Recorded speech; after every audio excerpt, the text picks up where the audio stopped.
I'm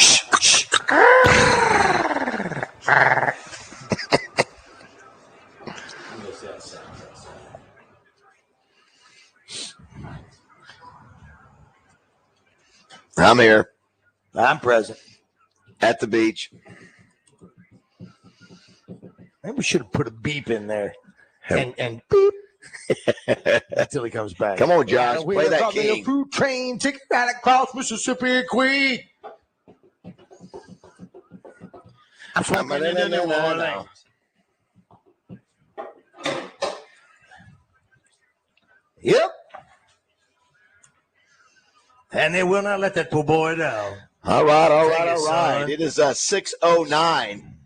If you didn't know it already, it's July 26th. It's a Wednesday. It's hump day. We are on the road again. We are Morning Mayhem. We are the Road Warriors all the way till, we will see Terry Bradshaw Sunday night in Branson, and then we're on in Branson Monday for the show. They'll come back. Of course, that'll be a big day. Countdown to kickoff. I think we're back in studio Tuesday, right?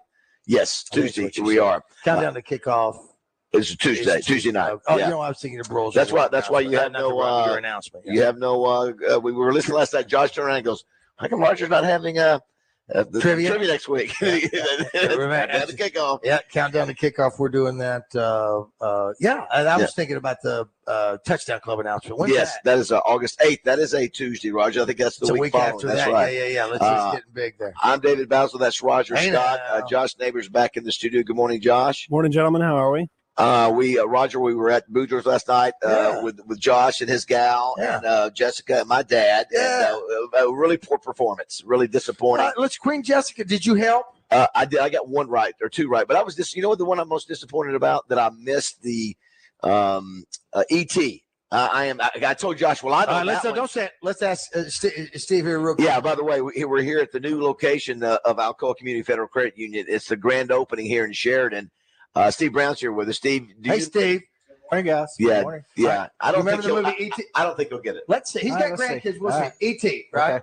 Okay. The question was, or statement is that it is said to believe, it's believed to be that E.T. was the first and biggest movie with product placement.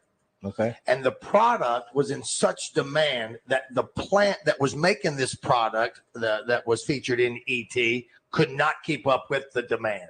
What was that product? And let me put it to you this way. And the category was the Candyman can. And here's the question. And I just did that. Reese's Pieces. Well, I was wrong. That's all right. You know what I said? I said M&M's. Of course. And then I said close. Then I said Skittles. Right. I think it was Reese's Pieces. That must have been the first year they did because Reese's Pieces had not been around that long. I think, and don't hold me to it. There may be something to the fact that they wanted them to be M&Ms or whatever, but M&Ms and Mars wanted way too much money. I could have been dreaming that, and I don't know if Reese's Pieces was invented because when you look at them, they're M&Ms. They're a poor man's M&M, I think. Yeah, you're right. That's what it is. But it led to a huge surge in sales. Exactly. Anyway, so that's what it was. Well, listen, Steve, you won the prize. So we're going to give you a loan here at your own bank. That's right. A CD. There you go. We got a fun show lined up today. We'll talk about it. It's great to be back here in Sheridan. We love this area. Matter of fact, one of the troopers we saw yesterday was from Grant County. We met him in Grant County and not being pulled over. Anyway, we got a fun show today. We got the head hog, Sam Pittman, joining us at 8:15. So obviously we didn't get a chance to get him down in over in Nashville, so we'll get him today. We'll visit also too. We had a great time yesterday at the Arkansas State Police Training Headquarters and met so many great people and everybody's. You should look a little good in that car. Listen, I don't know about Roger, but I've never been in a car driven like that ever. And I've driven faster. I've driven in a car that's 120. 130. We don't recommend it because it's Operation Slowdown. Yeah, but that was the intense. And I was the opposite of it. I swear to you, I felt as safe as can be, strapped in like we put our grandkids in. I mean, you had the shoulder straps, you had the croc strap, and all that. You're just buckled in there. It wasn't that I felt that I was going to be injured. Right. I've never been in a vehicle like that, knowing that if I did that, I would be dead. In other words, I'm feeling something I've never felt before because you're not supposed to do that in a car. No. And if anybody else did that in a car like me or you, we would be dead. We would have a horrible wreck going 80 and then making a hair turn. No, there's no doubt. And all the things that they use, the weight and all that. So they did all that. So I never thought about it like that. I did feel safe, even though you sign a release form. It was a helicopter ride because of afraid of heights. Yeah. And we sat in a helicopter in the back. There's 5 seats. And Baz and I sat on the 3-seat bench, if you will. And as guys do, you have to have that middle seat empty and all that.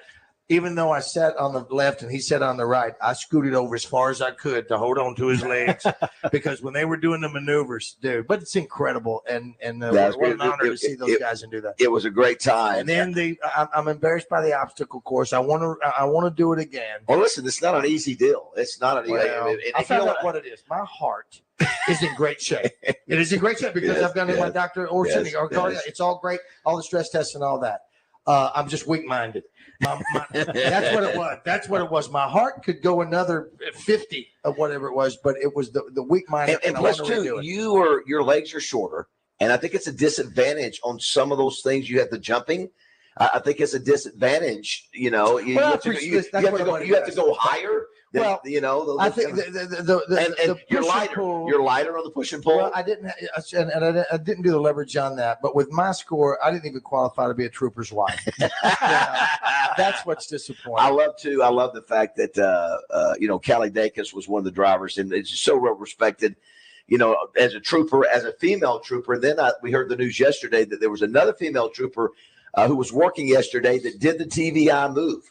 And took somebody off the road. Nobody was injured. And so, Colonel Mike Hager was talking about that yesterday. How cool it was that what we were practicing actually happened on the roads of Arkansas yesterday. I go to Fletcher Dodge Chrysler Jeep Ram to swap cars yesterday. I'm talking to David Self.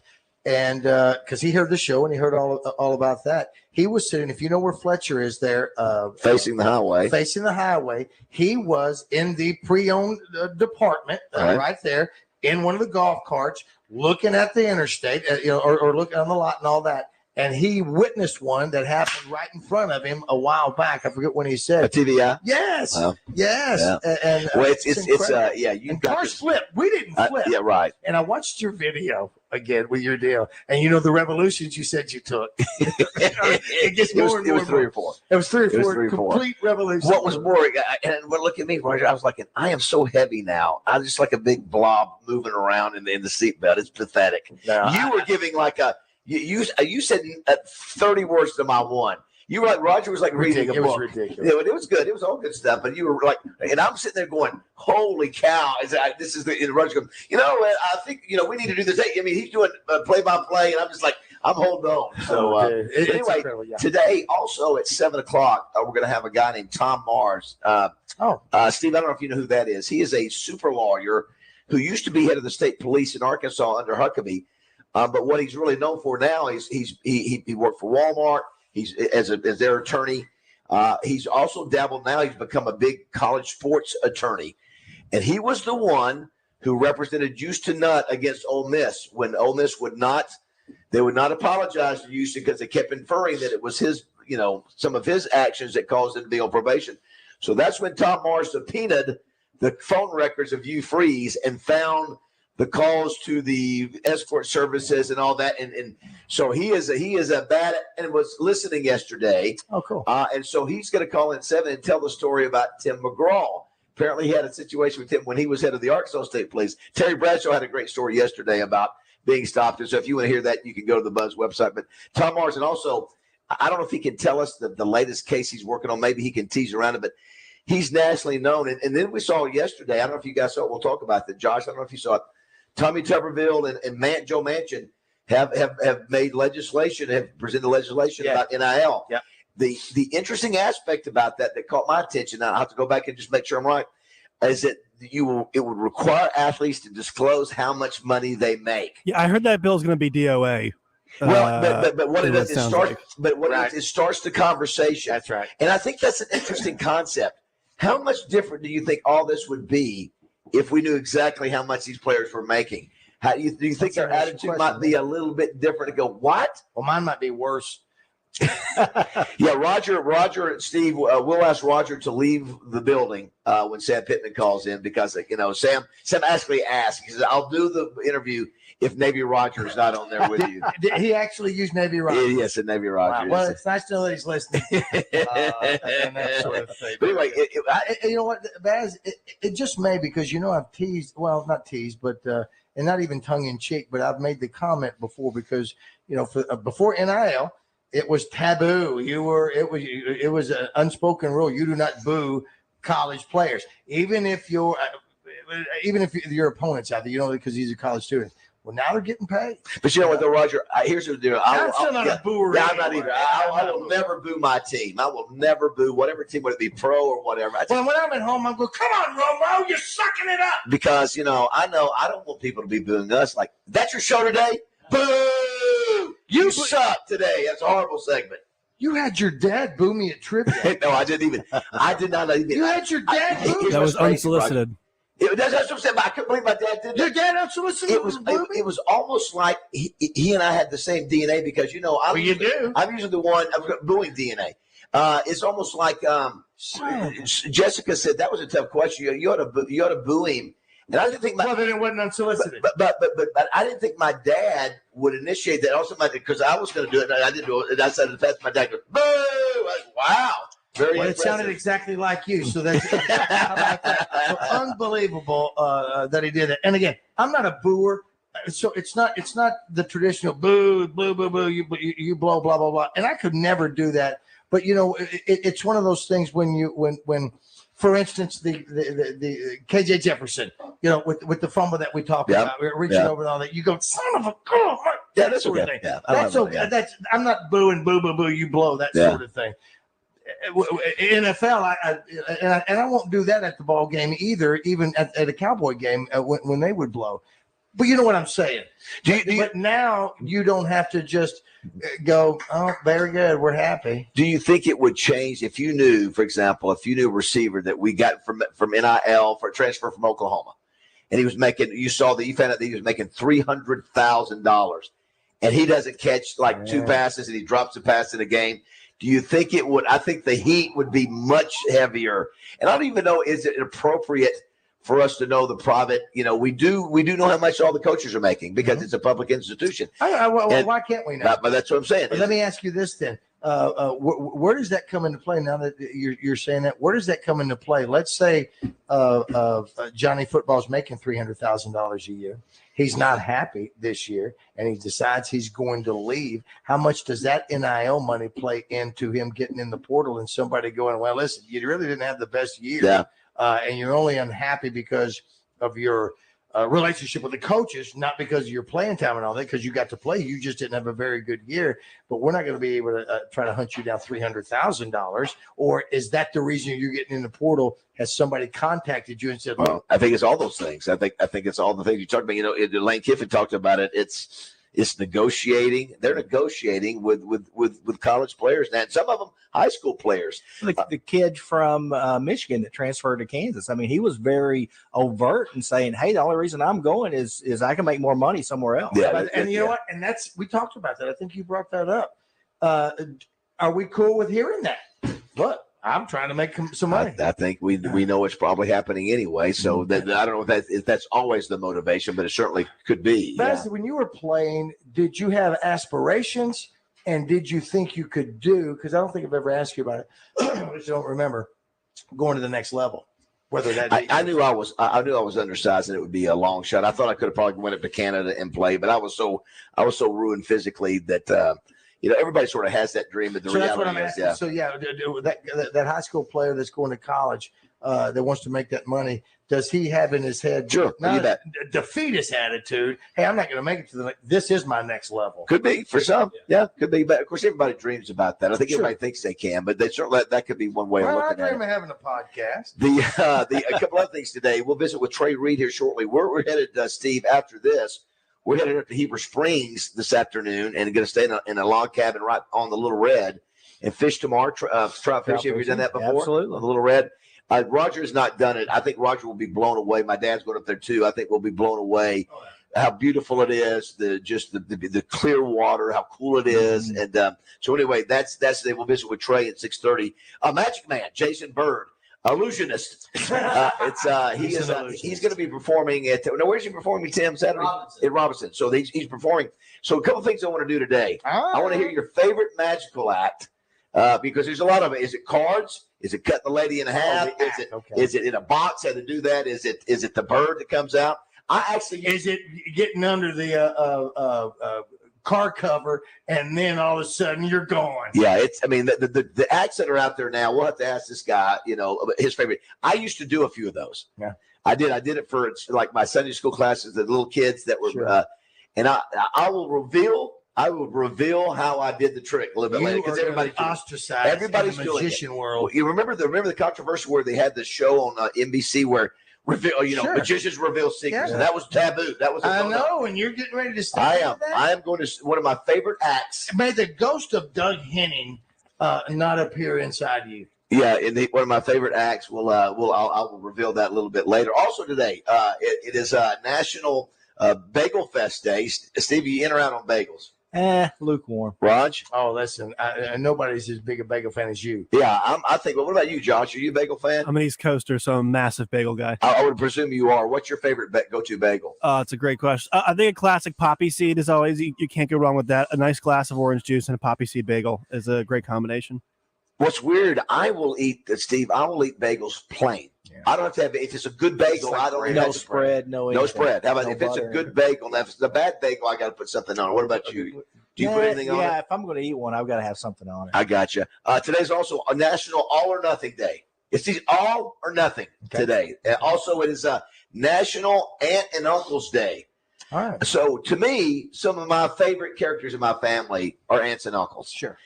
You've always heard me talk about Uncle Joe. Uncle Joe was the man who cussed like he was a sailor. He was a U.S. Navy man, and he cussed like it.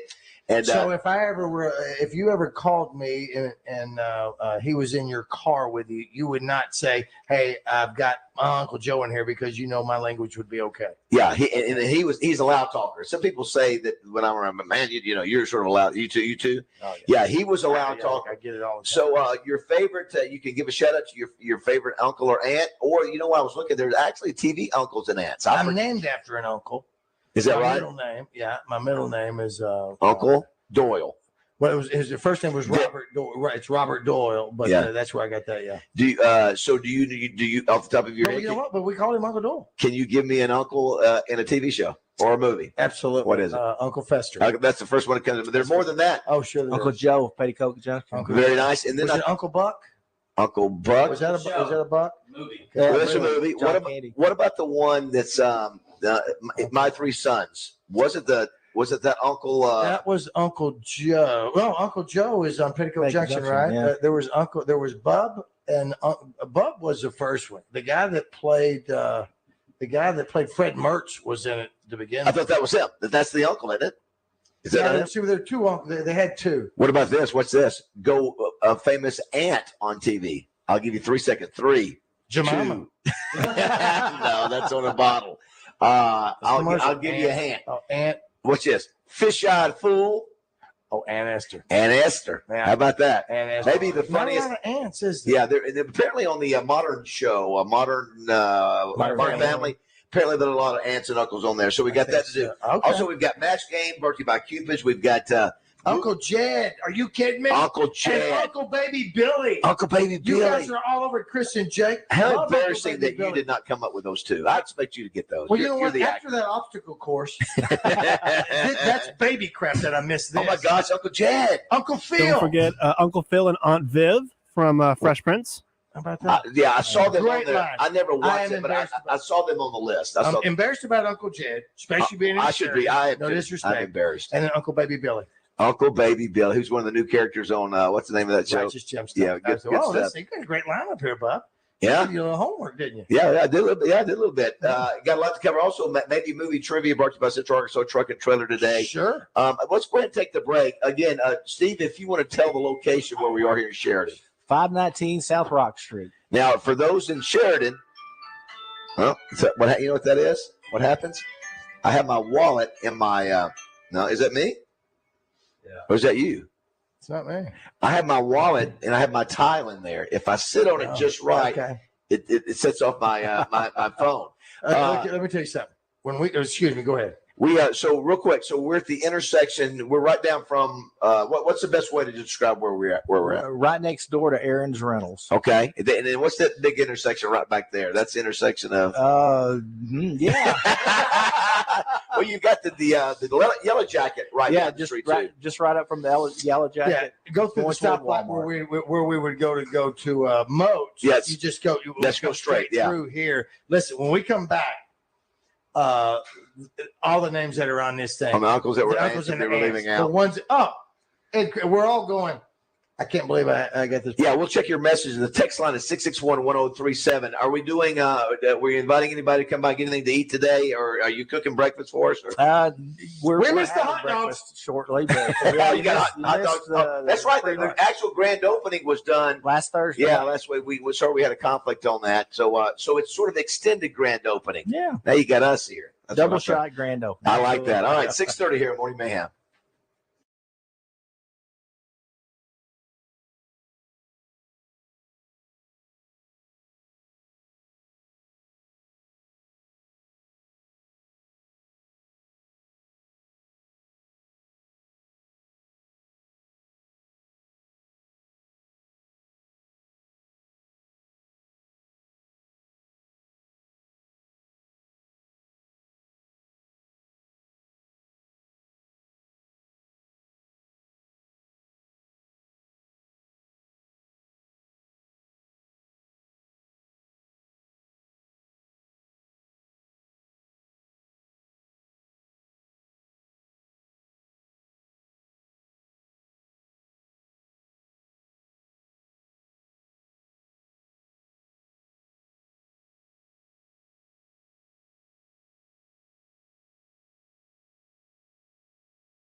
Ridiculous.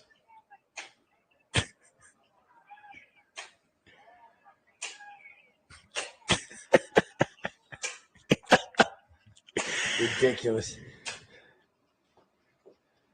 Good job, Josh. What a day that was yesterday. Yeah. Got a little thing going on with on the road songs because that's where we are and what we'll be doing for the next week. We are on the road at Alcoa Community Federal Credit Union. They had the grand opening officially last week, but we're part of that today. Steve, thanks for having us out here today. Appreciate you guys being here. Congratulations on the growth. We'll talk some more about your numbers here coming up here in just a second. I think we've got our man Trey Reed on the line. If you do, let's go ahead and hit his open if you can. I don't know if we do. Yeah, he should be Thailand B. Oh, he's Thailand. Okay, I did not realize Thailand. All right, I was waiting for that. Hang on. That's all right. Roger, by the way, too, we're so embarrassed. We're very embarrassed. As Morning Mayhem, Tommy would be very disappointed in us. Yeah. It's National Aunt and Uncle Day. By the way, too, you know what Meredith calls me? I do. Uncle David. Aunt Jessica. And I'll never be an aunt or uncle.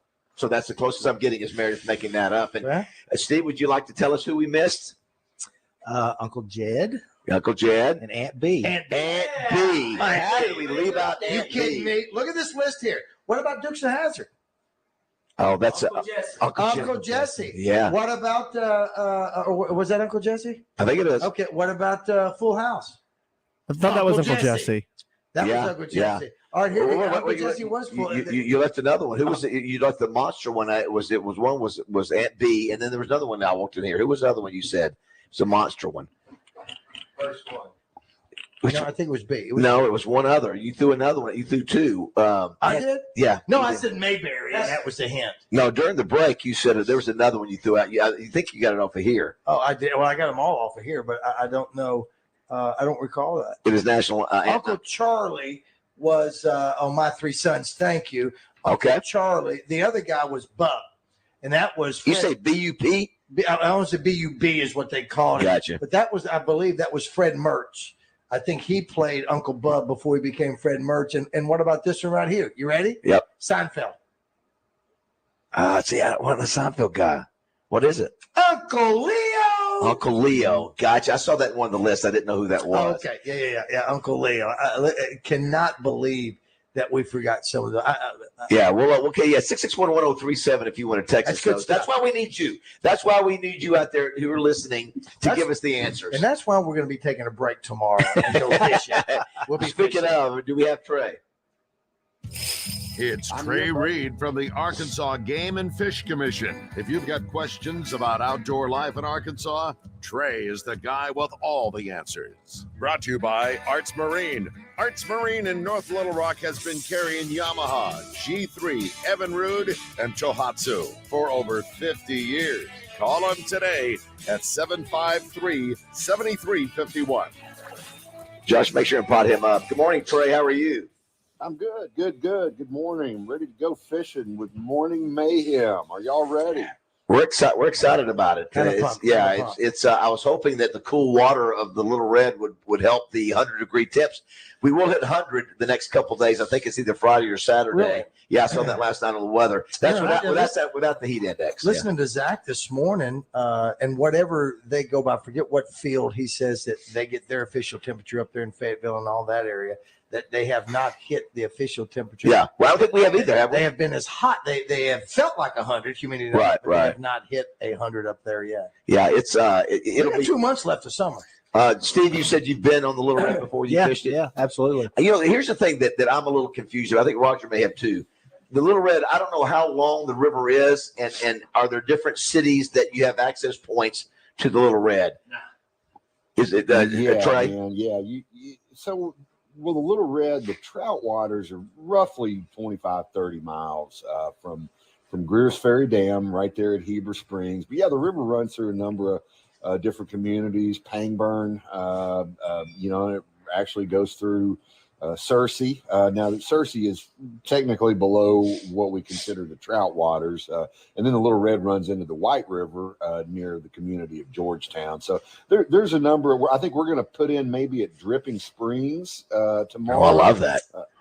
which is I think that's the same place we put in 5 years. I've never ago. heard of Dripping Springs. That was a name. If I was ever going to be a dancer, that was yes. Oh my God, I wanted that name. Now the other thing, it's interesting. You know what? I need to go ahead and what do you do that? Patent that. Yeah, to get Dripping Springs. a Ladies and gentlemen, now on stage, Dripping Springs. Hey, everybody. Trey, it's interesting. My dad was a little worried when he goes, I don't know how to fly fish. I didn't either when we went, but for some reason I was able to do it. Right? What is it that makes? Well, we're not going to be fly fishing with Lowell. I mean, unless you want to, we can make that happen. But they fish with lightweight spinning tackle, and Lowell is affiliated with Jeff Smith, who is the inventor of the trout magnet lure, and it's basically a small, another name. There's going to be a lot of names that we'll be talking about, I'm sure, for years to come. I hope not Roger's dancing name, Dripping Springs. We're all staying together at the condo tonight. But Trey, when we were in Montana, and we were doing some fly fishing, that the beautiful part, once you get the hang of it. For me, it was to flick the wrist. Pat Bradley would be a great fly fisherman because it flicks the wrist. Flick the wrist. I thought that lure. I thought that's what we did 2 years ago. So I've been telling everybody I went fly fishing on the Little Red. So actually, it was. Oh, really? Yeah, it was bait. See, I like your little side. What kind of cat was bait casting? Is that what you said, Trey? No, spinning tackle. Okay. Spinning rods with spinning reels, and again, we're fishing they've kind of got a system. The trout magnet it's basically like a crappie jig, okay, except it's even smaller. A lot of listeners will know what that is, but a little piece of plastic with a small hook in it and a weighted head on that hook, and you kind of just pop it through the water under a bobber, and it has a erratic fall. Oh. And it triggers that strike. Now, if y'all want to do, I'm going to be bringing a couple fly rods with me. I figure. No, that's okay. No, no. I'm gonna do some fly fishing. I'll pass on that. We got waders. That's what I like to do. We got waders, or do I need to bring my excursion shoes? Man, we're going to be in boats. So if you want, I am going to bring some waders. If we might go fishing off the bank tonight, or just look. It's so warm. If you got any water shoes, Roger, you can bring those. You can get up. I wouldn't go over about thigh deep if you get my drift, because it's. I'm gonna work on my chest hair. Now here's the deal, Trey. For those that don't know, usually when you fish, Steve, we won't get on the water till 10:30 or 11. And we'll fish a couple hours to 3 hours. That is normally a horrible time to go fishing. It's straight up, lunchtime. But the last time we went, Roger, it was me, Tommy, and RJ. We caught fish. I mean, it was, I don't know if it was a honey hole sort of area. Trey, did y'all show up there? No, we just went after the show. But they were not, the trout were not big, but they were active. And so, and you think it'll be the same tomorrow? I certainly do, man. I think Lowell Myers with Soil Oklahoma Guide Service is a fantastic guide. He's on the river essentially every day. I mean, he knows their habits, their patterns.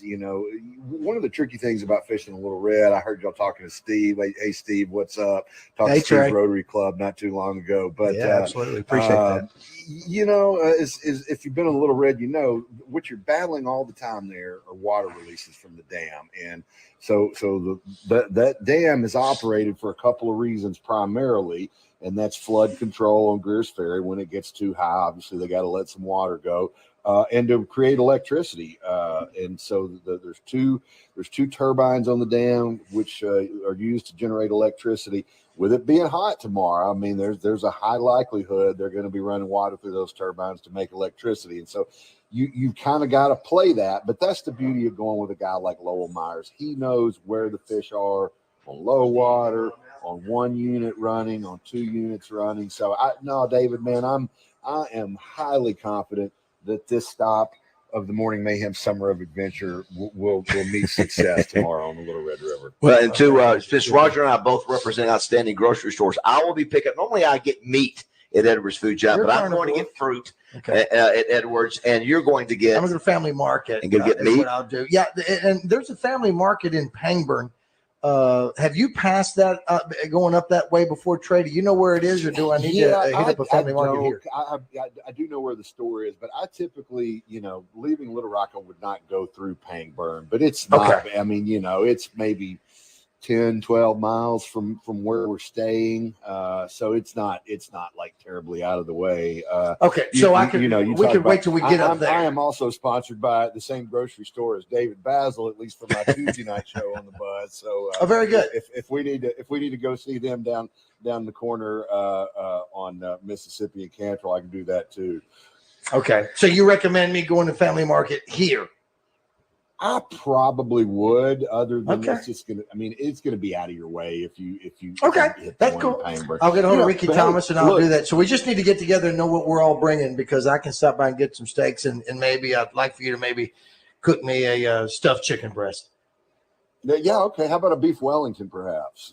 All right, sir. Yeah, Trey, I'm going to give you the chance before we let you go, since we're going to be with you tomorrow. We'll be actually doing the show from a log cabin there right off the Little Red. Maybe we should just go down there, set up like by the river. I think we should. No gators in the river, right? In the Little Red. No gators in the river. Yeah, I think we're but Roger, you're gonna love it. It looks like maybe the creature from the Black Lagoon may come up there. By the way, too. Oh, okay. By the way, we're gonna have on this show. I don't know if you guys have seen the Netflix series called Mer.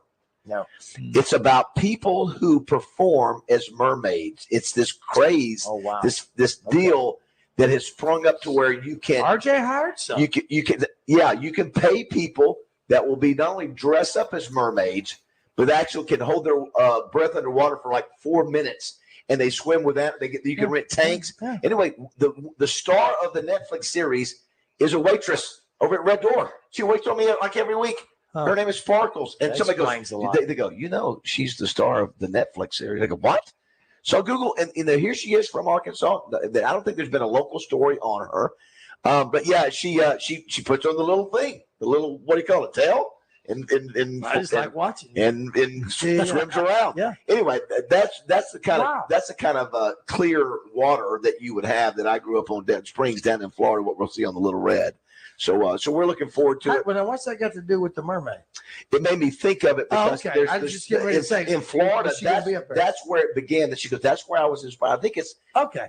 There's a special springs in what it like Bonita Springs? No, it's not Bonita. There's the name of it. In it, they would do the skiing and they would do mermaids.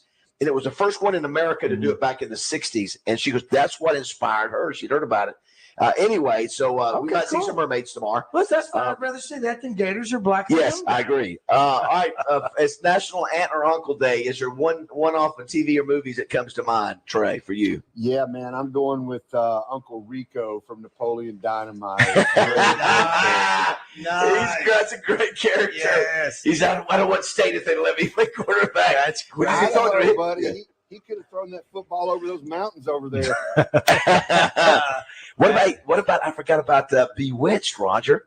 I see Uncle Arthur, Aunt Clara. Yes, remember that. And what about Wizard of Oz? Auntie M. Auntie M. Who knew there were so many aunts and uncles out there in pop culture? Uncle Cracker. Uncle Cracker. I do like it when Meredith calls me because that's the only time I'll ever hear Uncle David. Well, I like the term uncle for some reason. You know why? What do you scream when you put the hold on you? Uncle. Dang straight. That's also a safe word. I don't know where that came from. Why do we say uncle instead of like aunt? That's it. Aunt. Exactly. Or stop. How about that? All right, Trey, thanks for helping out. Yeah, Trey. I look forward to spending the day with you and fishing and doing the show there. I'll text you later, Trey. See you on the river. I'll text you in a little bit, see what I got to get, Trey. You let me know. I like that. See you on the river. All right. If you want to be a part of the show, 661-1037 is the number. We're here at Alcoa Community Federal Credit Union. There's grand opening of their new branch here in Sheridan. It's 519 South Rock. Yeah. We'll come back and visit with Steve and find out what they're up to. It's 648.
Nah, nah, nah, nah, nah, nah, nah, nah, nah, nah, nah, nah, nah.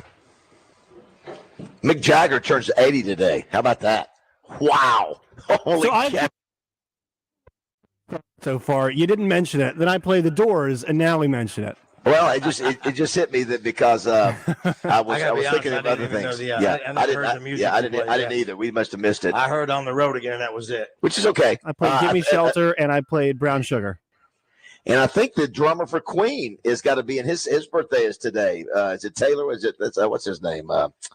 Taylor Made. No, it's what is his name? I should know that. Roger Taylor. Yeah, we are here at Alcoa Community Federal Credit Union. Coming up, we have Sam Pittman will be with us at 8:15 today. We'll have Tom Morris at 7:05. Super lawyer, and he's heavily involved with all collegiate kind of deals, and also has a great story about as former director of the Arkansas State Police and encounter with Tim McGraw. I did want to ask Steve, what do we need to know about this new branch? Why did you guys decide to add this branch down here in Sheridan? David, toward the end of the year last year, the NCUA approved us to expand our field of membership, and one of the counties that we were granted was Grant County. And looking at the environment of Sheridan, it looks like our kind of people, and we think we bring obviously not a different set of services than any other financial institution, but a different mindset. We're all about helping people, and we think there's a great opportunity for us to help a lot of folks here in Grant County and in Sheridan, and we're very, very fortunate to be here and very happy and pleased with the reception we've received so far. Yeah, this is again, that's something when you've been known for one location, it's a little different. Yeah. It's got to be a little bit different. Let me ask you this, and maybe you've answered it. You've been accepted, or you have Grant County. Yep. You have Garland County. Yep. You have Hot Spring County. Yep. I can be a member now in those counties, Yep. and you're getting ready to go to the other ones. This is the first stop of the expansion. But if I'm in Garland County, if I'm in Hot Springs, Arkansas, and I want to become a member of Alcoa, I can do that. Yes, absolutely. Just go to our website. You can join, become a member online, apply for a loan online. We make it very, very easy. Yep. Live, work, worship, attend school in any of those 5 counties. You're eligible for membership. Saline, Grant, Garland, Hot Spring, and Perry. Yep. Yeah, I was looking at some of the things you have here. Fund loans are always, that's of course, summertime. You're almost done, but still, you would think you could get some great deals there. And the rates. I hadn't looked at the rates lately on mortgages and all that. Has that turned any better for us? It's holding steady. That it really jumped earlier in the year, and we were so spoiled for years with rates in the 2s and 3s, which were historic lows. And rates creeped up into the 6s and 7s, and they've come back down and really settled into the high 5s and the 6s. And even with those numbers, then they go, those are still historic lows. But not when you're, come on. Yeah, that's what I was going to say. Back when they were 18, 19, it's one thing. It's a no-brainer. But just so fortunate. I mean, it can make the difference.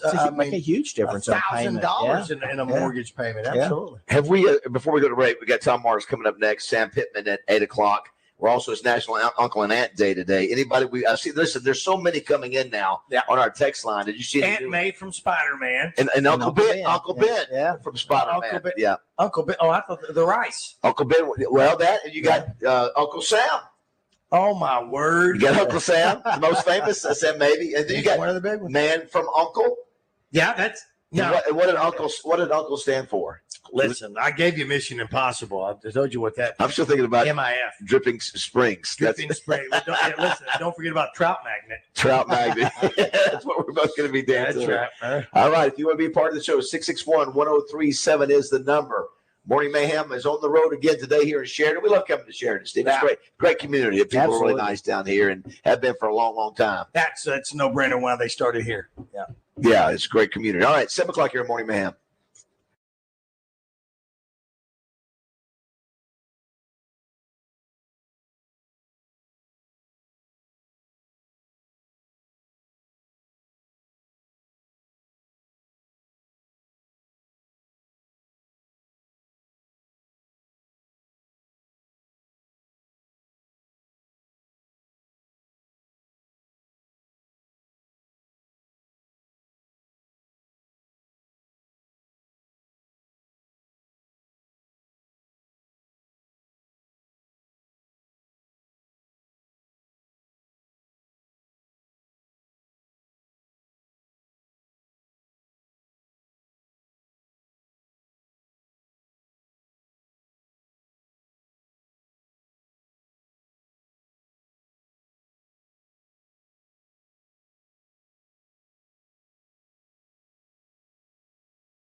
It is 7:06. Going to be a hot one next few days. Just it is what it is. Roger and I actually walked yesterday at 5 o'clock before I came to trivia, and it's the hottest part of the day. But yes, thank you, Josh, because you know I need it. Well, and of course I did the Arkansas State Police course yesterday to become a cop. RJ did outstanding. He's 30 seconds away from being a trooper.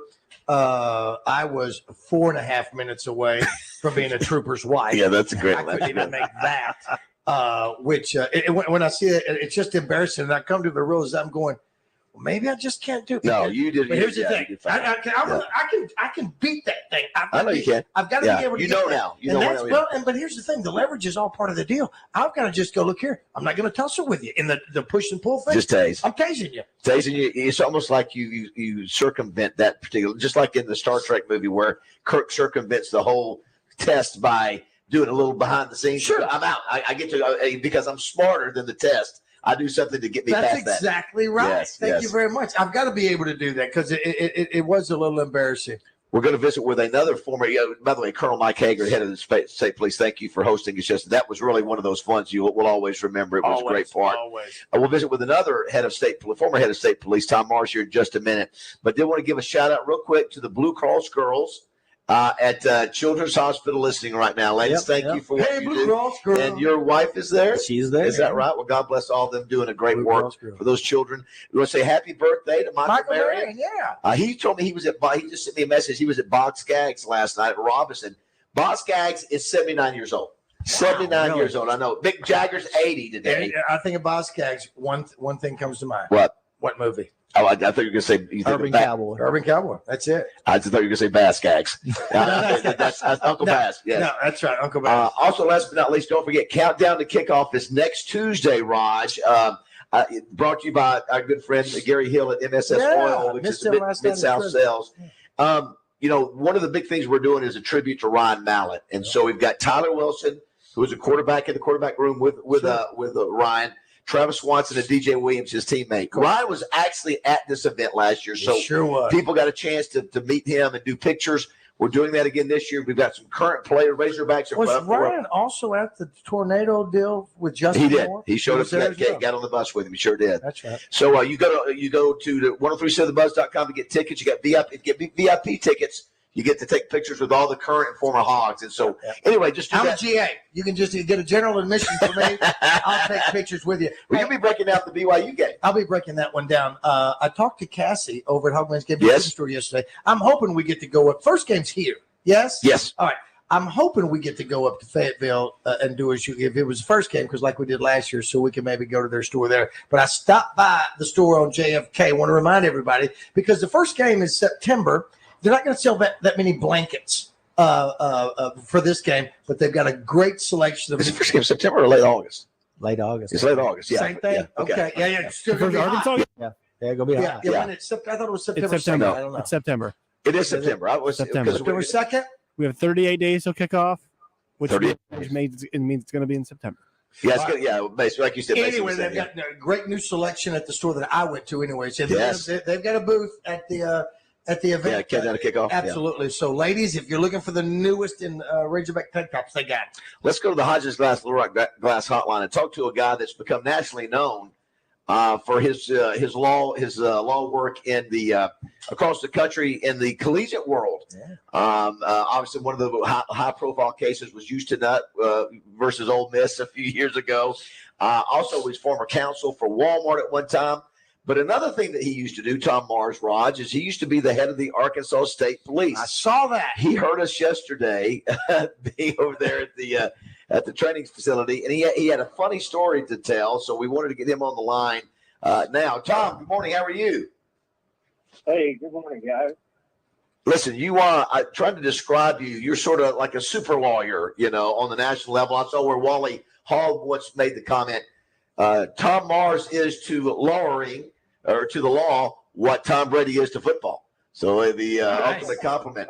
But I want to talk about when you were the head of the Arkansas State Police. He was appointed by Mike Huckabee, and about a hilarious story you had over at the arena back years ago.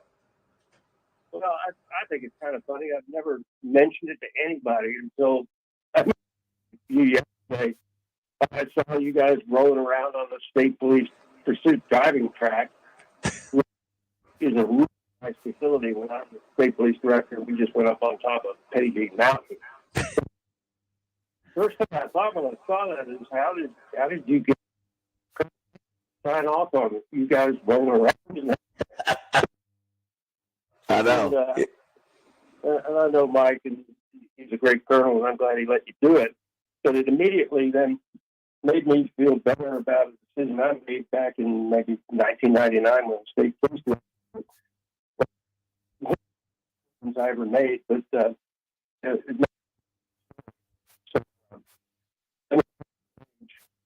I'd go out and ride around with troopers on the weekend. Magnolia, Talmadge Harrell was a trooper, and I was riding around with him. He mentioned to me that he was good. And I think college roommates, pretty much everybody else in America. I'm a Tim McGraw fan, and so sometime later on, Talmadge got in touch with me and said, "Hey, Tim's going to be in Little Rock for a concert. You want to come down and meet him?" And I, of course, said, "Yeah, right there." So Talmadge over there at I think it's called Simmons Bank Arena. It's called Alta Arena at the time. And he introduces me to Tim, who takes a bike with him on his car. So he's just up outside the parking lot. I think Talmadge must have told me we were going to shoot hoops, because I remember wearing some sweatpants and up there, and that was about 15 seconds. Pretty smoking me, crushing me 101. That got super fit. What was the score? Did you score any, Tom? What was you remember? I didn't even come close. I was training for the it was awful.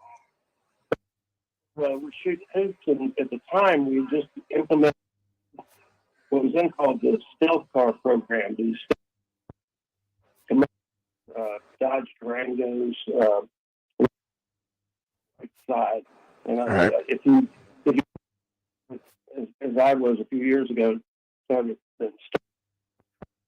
talking about, but the car that you brought up there was a brand new police Camaro marked on the right side, and it was slick. So we're hanging around there after shooting hoops, and Tim says to me, "Hey, can I take a spin in the Camaro?"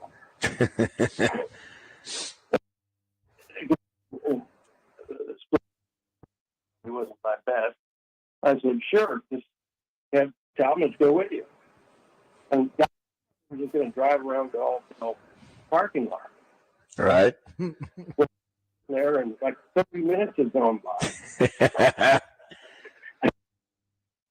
40 minutes later, they show back up, much to my relief. And then we went and watched Jim give a. I'm not anybody about that. Talmadge never did either. Probably been. Second thought, knowing Mike Huckabee, he probably would have said, "Hey, can I meet him? Let's get together and have a band." I wonder how many people went home that night and told their spouse that they could have sworn. That is great. That is great. Yeah, it's funny. Yeah, I wonder if you would be able to find what speeds he got up to. Roger, they didn't let us drive yesterday. No. So maybe if we were Tim McGraw, they might have, or maybe Justin, they would allow Justin Moore to. Have you seen Tim McGraw since then, Tom? Funny you ask, because like 6 to 8 years later, I don't remember which world I was in, but I think it was when I was CAO. I was in charge of shows and events, and him in the green room before one of the shows. And as soon as I walked in, just to show you, it was a memorable thing for him too. First thing he said is, "Hey, Aren't you Tal's friend, the guy who let me drive that state police car? That's all. Laugh about that. This is a great guy, by the way. Super smart. Just a great guy. That's a great. And I'm so glad, Tom, that we shook your memory yesterday about our appearance at the Arkansas State Police Training Center. I'd forgotten, to be honest with you, I'd forgotten that you were director of the Arkansas State Police. I saw the plaque. You saw there, Roger. Yeah, I don't think are you the only non-law enforcement officer to be named the director of the Arkansas State Police? I'm sure that's true. I was a police officer in Virginia before I became a lawyer. Didn't know that. Gotcha. I'm distinction of being the only person on the planet who worked directly for both Hillary Clinton and Mike Huckabee. That's good. That may be the more unique thing to claim. Yeah, well, I know you guys had a lot of fun out there yesterday, and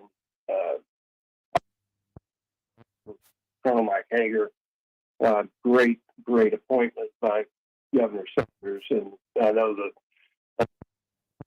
there's a lot of state police people, and I know they were really happy about his appointment. Well, we had a good time. It gave, I think, for Roger and I, gave a lot of respect to understand not that being a state trooper, just the training that it takes, and every year. And by the way, don't flee. Don't flee. We let that to turn out well for you. No. Great job. I went through all that training myself when I was the director,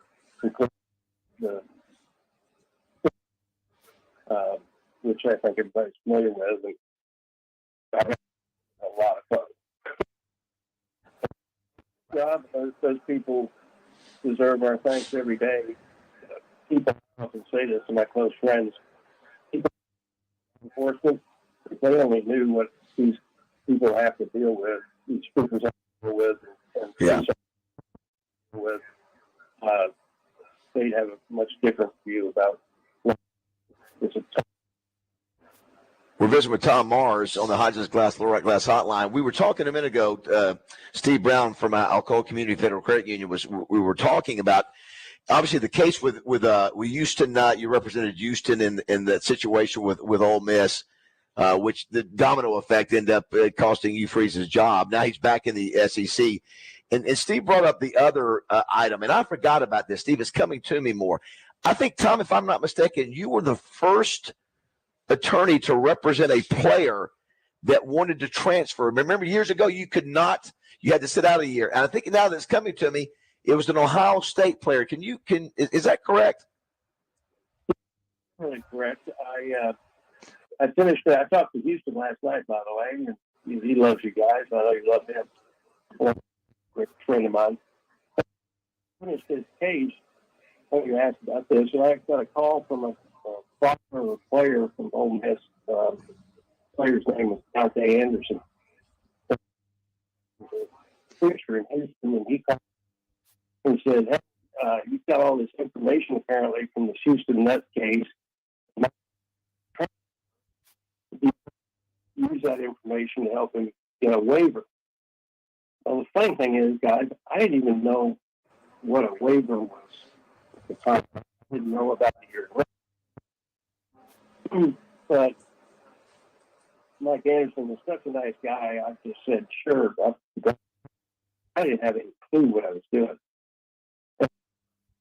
Apparently, Mike talked to another parent. Anyway, there were 6 Ole Miss players who decided to want to train. I saw them how you get a waiver. Who was the quarterback at Ole Miss? Yeah. Did transfer to Michigan. Yep. Transferred, and I told all the parents that I'd be glad to help them, and it took about 4 months. But on April 25th, 2018, not coincidentally, the NCAA created a new exception to the year in residency rule, say eligibility, and then granted the other 5 guys eligibility. Entry into the transfer waiver space. And then another funny story. I at the time office in Atlanta, because I'm licensed in Georgia Georgia as well. Picking my son up from school that day, and I got a call.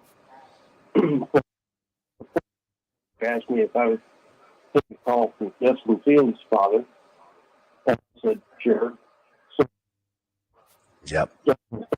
it turns out he's been a cop in Atlanta for like 28 years.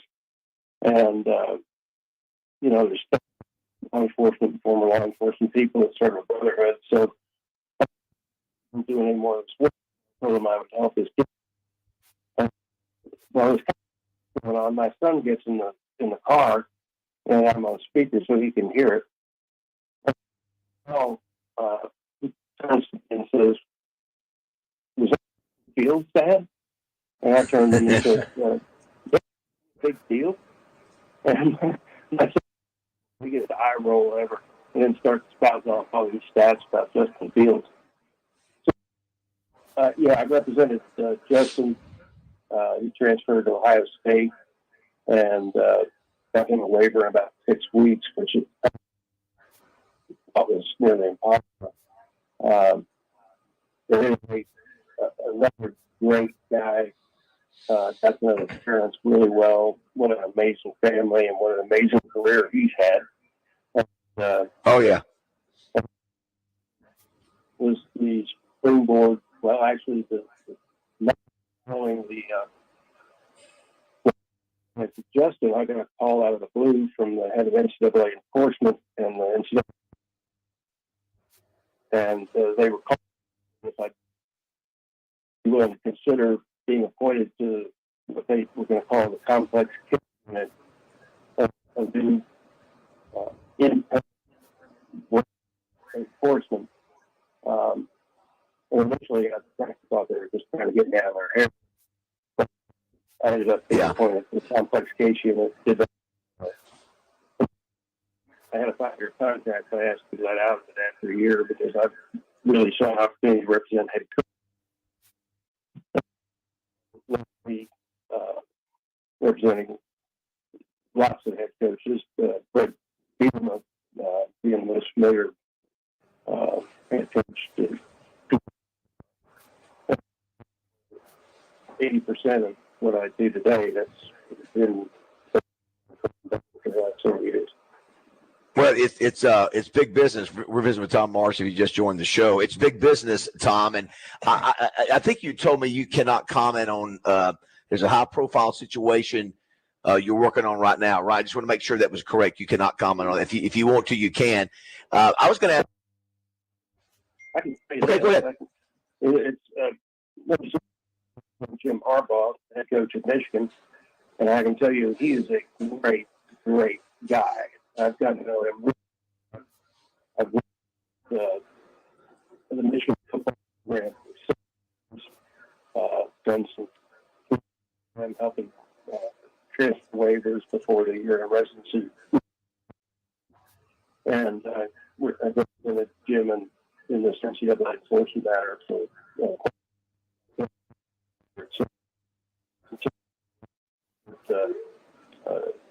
he's a great guy, and I've become a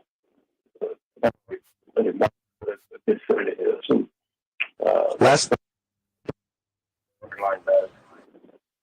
And last thing before we let you go, Tom. Obviously, Northwestern has a mess on their hands. Apparently, all those players from multiple sports they have an attorney now. What do you think is going to be the outcome of that? It just sounds like a complete mess, and I don't know where they go from here or what happens. What are your thoughts?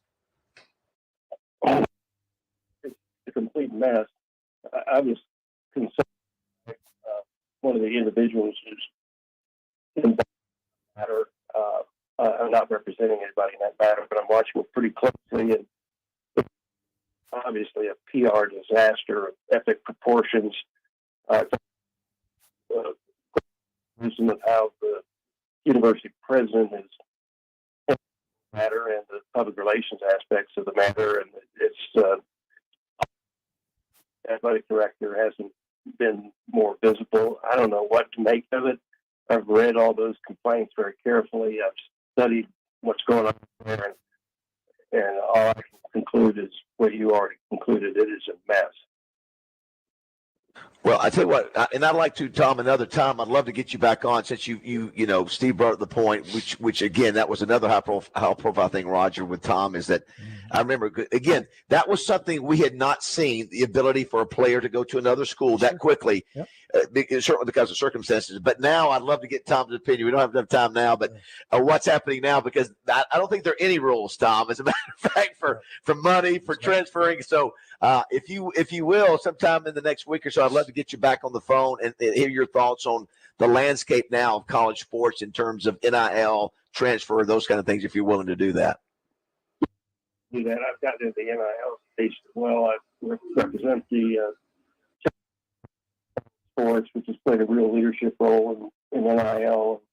I'm very interested in that topic. I'm glad to visit with you guys about it.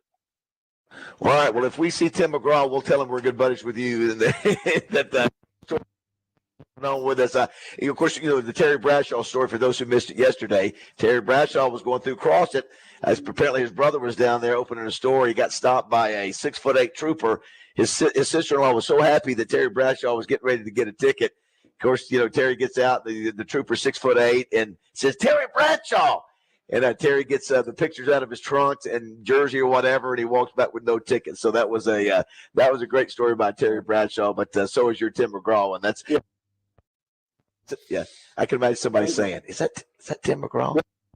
Great interview. I love listening to that. It made me feel a little bit. I'm not a state police guy who Yes. I appreciate that. Okay, cool. All right. Talk soon. All right. Yeah. All right. Yeah. Interesting. Cool. Yeah. Very Right. cool. Listen, you talk about whether you agree with the sides he takes. Mm-hmm. He is. How about the NCAA coming back to hire him? Like he said, just to get him out of the way. They knew nobody had challenged the NCAA at that point with those transfers. And I think one of the things too was I think Justin Fields complained that he had been harassed by fans in a way or something. And so that was one of the angles I think Tom played to say, this player's uncomfortable here. He was mistreated. And I don't think the NCAA had ever had a high power. They've never had anybody. That's right. So he was the first. They were end all. He was the first to do that. So he's a formidable opponent if you're on the other side of him. And the Michigan thing, you brought that up, Roger. Yeah. That's the high profile situation. I think there was is there a coach suspended but too? You know what? But the thing is, what they're doing is legal. What's that? With whatever's going on with Michigan. I don't know. I don't know the story at all. I don't either. But just based on what I'm going, you're talking to recruits, or you're this and you're that. I mean, what's italicized now? Yeah, you're paying them. That's a good question. Paying them. I think there are some little rules, and there's something that you're not allowed to do, but there's not much of them. Well, you know what? It's Operation Slow Down. I know this in Saline County because I was fortunate to have an officer of the law go, "Hey, Roger, when you get on the," they didn't even say this. I took it upon myself. I thought, you know what? That's a great, thank you, officer. Slow down. Slow down. That's good. But here's the thing. They give you in the conversation that I had. Now they can do whatever they want to do. I was dead to rights. All right. I'm going to be totally honest with you. Unless I can come up with, give me some time to think about it and hypnotize me. I've never, hashtag blessed, I've never been stopped by a police officer that they didn't have the reason to do it. Yeah, I've given every reason. You deserved it. I deserved it. So anyway, they give you the 15-mile, you actually went a little bit over. There was that 15-mile grace thing. But it depends. If you're going 15 miles on the interstate, from 65 to 80, that may be different than going from 25 to 40 or something like that in a little neighborhood, 2-lane and all that. It's a whole different deal. But so whatever the little nuances that you get out of it, when it comes to these players now, if you can play them, all bets are off. If you can pay them, why can't I talk to him? Why can't I call him? There's that little window. You're not supposed to talk to him. You can text them. Listen to Lane Kiffin. Lane Kiffin explains it. It's a mess. It's a mess. Or if we may, let's go soccer. It's a message. It's a message. See what I did there? And what was in the movie with It's a mess. That's the way you said it. That's right. We are here at Alcoa Community Federal Credit Union's new location, 519 South Rock Street in Sheridan. Love coming to Sheridan. I'm going to try to not get a milkshake at the Yellow Jacket. I'm going to try to be good today. Sure. Got Sam Pittman coming up. How about that? What time's he on? How about 8:15? Okay. We'll have a magician coming up. What's your favorite magic trick? I will reveal one of my most famous magic tricks. Listen, I'm going to do it. brother, you better get the law to come by your house. You can't give out these. I'm telling you. Yeah, listen. Do you know the secrets to any of the magic tricks? I don't know. What do you hear? You know, here's the deal. I don't want to know. That is Justin Moore. Because it's magic. He's singing about baiting a hook. Roger, we will be baiting a hook tomorrow in the Little Red. Oh, we don't have somebody do that for us? Summer of Adventure continues. 7:30 here at Morning Mayhem.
7:36 Morning Mayhem. Who sounds more? Who sounds more like they're in a can? Me or you?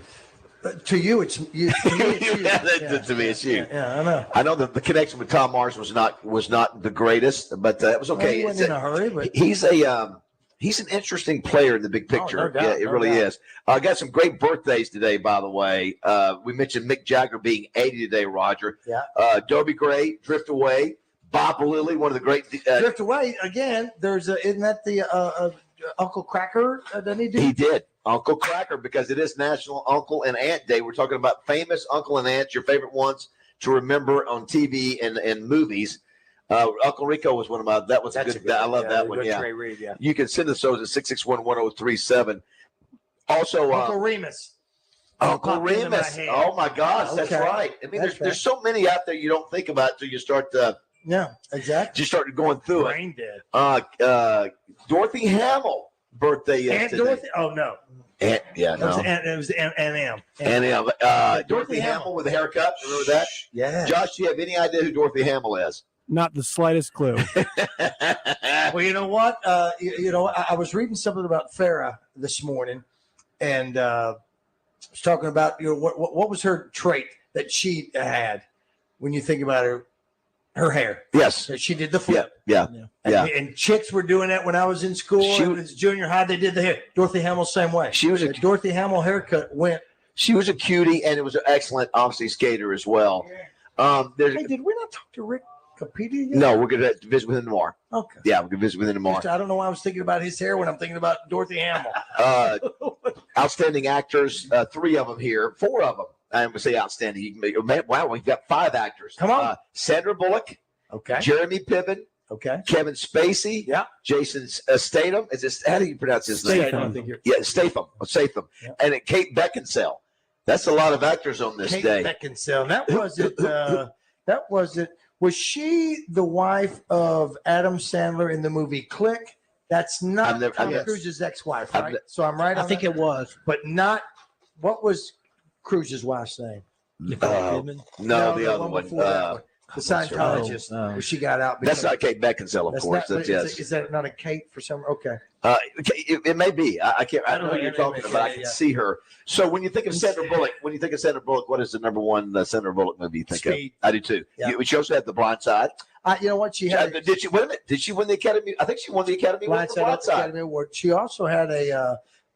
It was more than just I don't know, an ancillary role in that movie with Time to Kill. Yes, Time to Kill with Tom Cruise, right? No. I with Keanu Reeves. Yeah, I think we just right. Just Time to Kill was McConaughey. McConaughey, that's what it was. She smoked in it. Yeah, that was before. Was she a big star at the time? No, she was not a big star. You looked at the same thing. You had Miss Congeniality. Sure, that was fun. Hope Floats. Miss Congeniality. That was a sequel to what? What was the one that she did that was a sequel to that one? That was you had Speed and Speed 2. You had Miss Congeniality, Miss Congeniality 2. Oh, was Miss Congeniality? Oh, she did the funny one with our girl. Yeah, oh my gosh, that was Trake. The Trake. Yeah, that was a great scene. What's the name of that? The Heat, right? The Heat. That's right. Steve's up on his pop culture there. Yeah, or just Heat. No, Heat was. Well, maybe it was The Heat. I think it was The Heat. Okay. Look at you. I'm not going to disagree with you. You've got all the answers. He's got all the answers for your financial help. You should go to trivia. All right, the other one is Kevin Spacey. Now, Roger, I know for you and me, there's one movie that stands out for Kevin Spacey. Yeah, 2 words. Kaiser Sose. That's it. You seen that, Steve? I haven't seen that. The usual suspects. Yeah. Josh, have you seen that before? No. It is worth watching that one. That is an outstanding. And I'll tell you another one. What House of Cards. He was great in House of Cards. I've not seen House of Cards. I've not seen that. TV show, Yeah, but after his brush with the law. Another LA Confidential. That's never saw that. Oh my, Roger, you've got to watch that. That's the one with Jack Nicholson, right? No, there's so many great stars in that, Roger. That it is. Listen, the first time I ever saw it, listen, I actually, as far as knowing about him with some of my Hollywood friends, and they tell me some of the inside stuff, but they, what you got to remember, you're only telling me the inside stuff about this cat, but you're not telling me about this guy. So what are you protecting? I loved him, and he did all the singing. But I loved the movie. The Bobby Darin. Bobby Darin movie. Yeah. I really like that. Listen, you're going with me to trivia, big boy. Yeah, let me tell you. Wow, he's all over it. What was the first time I ever saw him in a movie? I think he played a bad guy to Richard Pryor and who's the white guy that was Richard Pryor? They did the buddy Gene Wilder. Trivia. I'm telling you. He played a bad guy, and I remember him. He had a pitted face. But that was because he wasn't a big star yet. Yeah. So he had that just like a Denzel used to have a gap Right. too. The usual. What was the other one where he was a salesperson? Gary Glenn Ross. Oh my gosh, Roger, have you seen that? I've not. Stop it. Is that the It's one? just one of the greatest. Yes, and Pacino. And Outstanding Jack movie. Lemmon. Yes. Wow, that is it is unbelievable. Is it? If you don't like, it's not an action movie, but it's great acting, is what it is. Wasn't he the bad guy in Seven also? He was. What's in the box? Yeah. And he was a tremendous bad guy. Also, 21, the Vegas movie, where it's all the kids from MIT who end up going to Vegas. Okay. I have not seen this. By the way, I want to thank the 3,000 people who've texted us. This is Katie Holmes. Katie Holmes. You were close. Thank you very much. Thank you, Katie Holmes. The text line is so great. I'm a fan of her. It's so great. The proposal, is that Sandra Bullock? I have not seen that. Yes, that's with Ryan Reynolds. Ryan Reynolds. Yeah. Somebody says Aunt Polly from Tom Sawyer. I don't know. Sure. I don't know about Aunt Polly was Tom Sawyer's aunt. Colonel Hager is listening. He says Uncle Si. Duck Dynasty. my That's word. what that is. Uncle Si. Uncle Si. He's from around here. This one says, I know David's favorite magic trick. It's hide and go stinky. I don't know who sent that. Oh my If I gosh. find out that I have that number in my phone, I'm going to know. Our listeners are so good. Let's take a break. Josh, come back and play a little match game. It's brought to you by Cupid's. Roger, we do have movie trivia brought to you by Central Arkansas Truck and Trailer coming up very shortly. I love one of your one of your staff here, Kelly Frudensprung. Kelly Frudensprung. Say it correctly, Roger. Yeah. Say it the way it's It's Frudensprung. That's it. Come in here. Kelly Frudensprung. I'm sorry. Greatest name ever. It is. That's right. Come in here. I will give you a. That's very. We want to give Morgan. Menard. Morgan Menard. We would, but You can't go Menard, but you go Christ. You got some unique names here. It's a great name. And you know what? You know what Morgan has to deal with every time somebody says something. Yeah. Yeah. Well, that's baby crap compared to Frudensprung. Yeah. It's fucking. Listen, that's where I was going. You know exactly where I was. Here's one for you, Ricky Skaggs. Ricky Skaggs. Uncle for Ricky Skaggs. Uncle for Ricky. He sang the song. It's the name of one of his songs. Ricky Skaggs with Uncle in it. I'm going to my phone friend here. I'll give you a hint. It's one of the 13 colonies. The abbreviation is one of the original 13 colonies. It's Uncle Penn. Boom! Look at that. Oh, that's right. Take him to trivia. I'm telling you. Listen, it's unbelievable. He got that out of the 13 We're colonies. going to win, as well. Steve. Let's come to Boudreaux. Let's go. My gosh. All right. That is Mick Jagger singing. Right? Happy birthday. Happy 80th. The dude's 80 is still performing on stage. He has 0% body fat. And is he the one that's got like a 3-year-old? Wait a minute. Listen, he's got 80-year-old skin. I'll take it. I'll take it. Hashtag blessed. Okay. That's right. All right. 7:45. Match game coming up.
Old double R. Love double R. Double R. That reminds me, I'm driving the truck Yes. today. 661-1037. We need a contestant for match game brought to you by Cupid's. What are we playing for, Josh? I'm glad you asked, David. We got plenty of options. Waterfowl Expo tickets, Trav's tickets for August 3rd, Jason Bird tickets as well. All of those things are available today. Jason Bird will be on the show a little bit later. But magician, illusionist. It's magic. Do want to thank, we didn't get a chance to play because it was a weird day yesterday. RJ Hawk is normally here on Wednesday, but he was here yesterday. Don Grisham and Natural State Wholesale is the sponsor for RJ. Yep. And I think if they saw him do his performance yesterday, they would be happy with it. Listen, I'm telling you, I was impressed with the big boy. He has dropped some pounds since the basketball deal with the congressman or the representative. He has done that. But I'm totally surprised. I knew he had the strength of 10, like Baby Huey. So I knew the push and pull was going to be easy for him, but still. What you could do, if you want to, if you get any flooring needs, you can come here and talk to Steve about the money. That's the fun loan. That's the fun loan. Listen, can I tell you remodeling is a fun loan? Listen, when you put in a new floor in a kitchen or a living room, it changes the complexion of the house. And so, absolutely. And you stop kicking the little ice cubes out of the ice maker under the fridge too. I'm hoping to see pick them up. Hoping to see Don Grisham later this week, because I know he wants to see my dad. And so the guys over at Natural State Wholesale will take great care of you. But he's a good guy. Yeah, he trickles down. He sure Same is. Here. 661-1037. Do we have a contestant? We do. I believe it's Tom here on line number 1. Okay, hit that open and we'll get it done.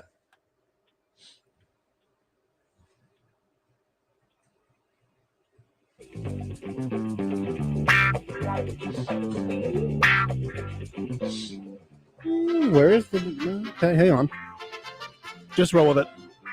Okay, we will. The Cupids.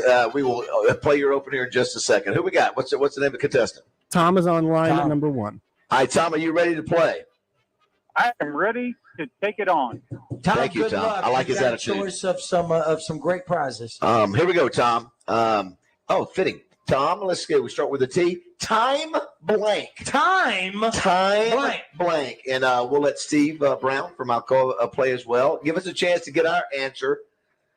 And then we'll give you a chance, Tom, for you to go with the first thing that comes to your mind. This year you'll get you'll be able to ask or you'll be able to get any of the prizes we've mentioned. You just got to claim it.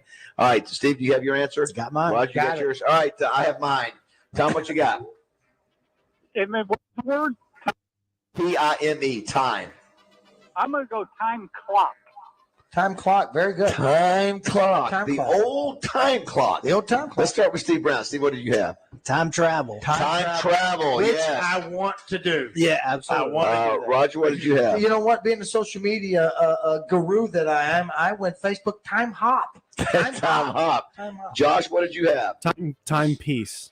Timepiece. All right. And I have to be honest, because I did not choose. I did not choose time clock. Okay. I chose time travel. Time travel. No, I'm sorry. I chose time out. I'm sorry. I wrote down what you time out. So Tom, I'm so sorry. Unless Roger, you just want to feel good and give the man a prize. Except do you feel like you? I feel good. Okay, Josh, I feel good. Let him have the prize. If you want to hit that open, if you found it. If not, Roger maybe can find it on here in a second and play that. It's time to see what ridiculous answers our stars of the game come up with today. Brought to you by Cupid's Lingerie. Visit 9 statewide locations or shop online at shopcupids.com. Now, let's play the match game. The match game. We just did time travel. That's what we just did. We just looped it around. How about that? We went back to the beginning. You know what? I guess time hop is just another version of time travel. It is. Steve, did you hear? I want you to tell me the name, and Roger, you're second. Tell me the name, Steve, of the player yesterday that became the highest paid basketball player in the history of the NBA. Unbelievable. Can't do it. Roger? Rosengarten. Jason Brown. Can you believe that? And I will say 95% of the American public will have no idea who Jason Brown is. But they're going to say LeBron. They're going to say LeBron. That's right. Somebody might even say Michael Jordan. If you're an NBA fan, you keep up with the NBA. I'm just telling you, Nobody knows who Jason Brown is outside people who. But he became what's crazy. I think it's Josh. I think it's $60 million a year. Wow. I think it's like a $300 million. It's a $300 million deal. Million. The other thing, Justin Herbert, 5-year deal worth $52 million a year. He becomes now the highest quarterback in the everybody gets a new contract. Everybody gets when those two cats become the highest paid. Somebody yes. There's a quarterback for the Jets that goes, hold it. Well, remember Lamar Jackson just did it, right? He was 260 million, right? I think a 5-year deal, 52 million. And so what is Saban's contract?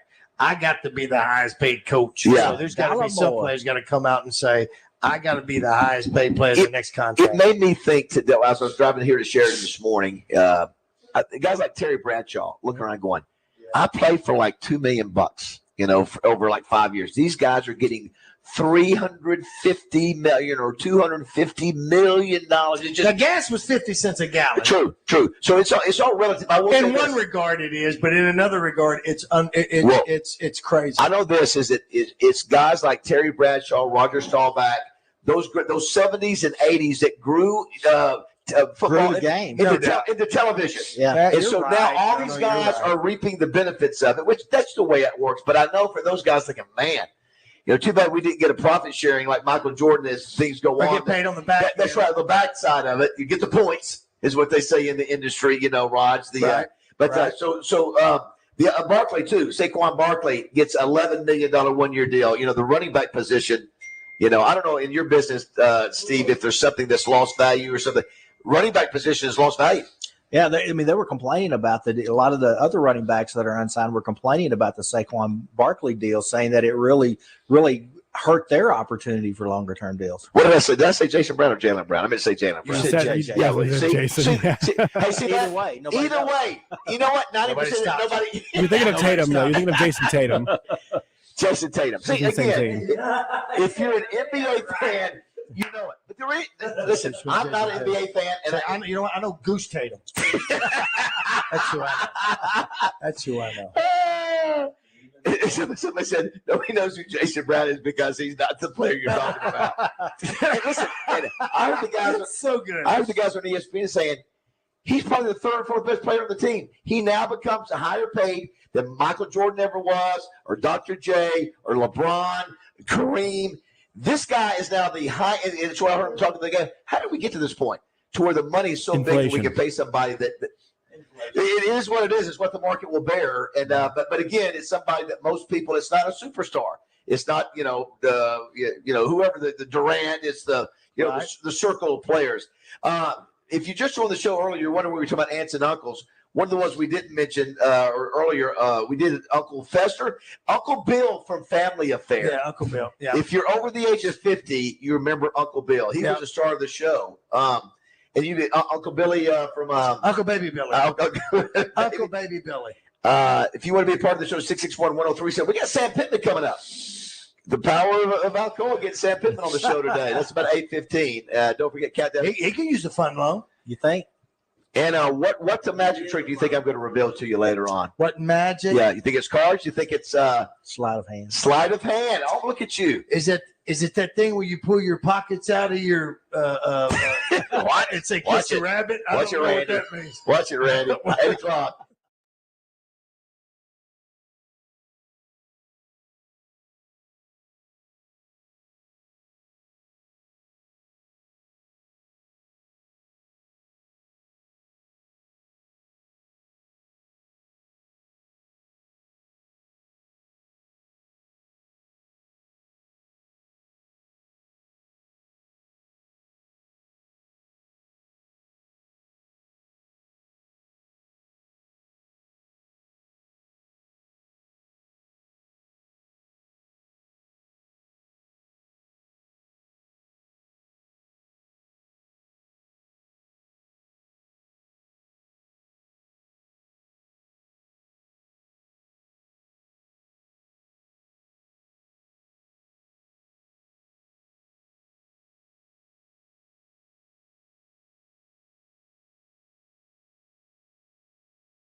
All right, it is 8:06 here in Morning Mayhem. We're on the road again down in Sheridan, the new branch of Alcoa Community Federal Credit Union. The address is 519 South Rock Street.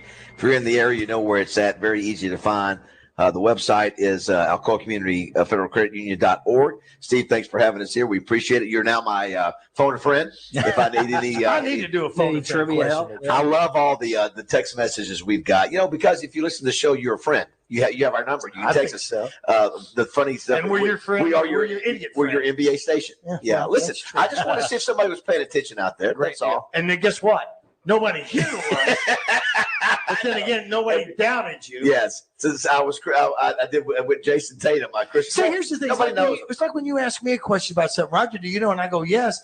I would do what I wish you would do to me, what I do to you, which is I don't doubt you. Yeah, exactly. You were good. Because I don't know. Yeah, you sat there, you agreed with me. You didn't disagree. Yeah, listen, I even went, yeah. Hey, we got Sam Pittman coming up here in just a few minutes. We do want to get to talk to our man, Gary Hill, who was with MSS Oil, Mid-South Sales, who is the presenting sponsor, title sponsor of Countdown to Kickoff at the Hall next Tuesday night. Good morning, Gary. How are you? How y'all doing today? Doing good. Are you back to 100% health?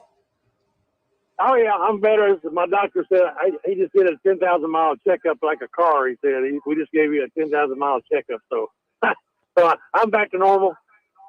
Well, I'm glad to see that. Next week's going to be a lot of fun. Raj, Tuesday night, next Tuesday, August 8th. Current Razorback, Zach Williams, Eric Gregory, and Andrew Chambly, all defensive guys. Defensive guys. No, I think the back Chambly as an offensive tackle. So you got both sides of the ball represented. Then you got a great tribute to Ryan Mallett with Travis Swanson, DJ Williams, and Tyler Wilson. Also, Hayden Henry will be there. Ricky Williams, my old roommate back in the day, will be there. So it's a night of Razorback love, both old and new, a tribute to Ryan Mallett. Now, Gary, you were there last year. Do you remember, did you get a chance to visit with Ryan there last year? I did. I talked to him quite a bit, and I've talked to him since then. He was coaching at Whitehall. My grandson plays ball there, so I got to meet him a lot through my grandson that knew him and everything. So great guy, a lot of fun to be around. Really sad for his family, but he's a great guy, and he was a great coach at Whitehall, and he was taking that school, I think, to the next level. And he did a great job there. It's amazing, Roger, because of the timeline, the way it works on Facebook. People's memories are popping up from a year ago around this time, and a lot of them are pictures with KJ was there and Ryan Mallett. Yeah. Ryan was great last year on the panel, but that'll be it. You can get tickets now and get VIP tickets where you get to take your pictures with all the Razorbacks, which is a cool deal. If not, it's still a cool. You'll come away pumped up and ready for the football season. You will be with that night. That's what I want. Because we all have hope right now. This is the greatest time to be a Razorback fan every year. That's right. At least this time of year. Yeah, by the way, Sam Pittman coming up. Roger will step out. Out of the building. Let's address the elephant in the room. What do you want me to do on this? Because I stay right here. All right, I'll stay right here. But we don't have to acknowledge that you're here. Okay, no, exactly. Listen, I don't want. And Gary, I'm glad you're doing okay. I don't want to.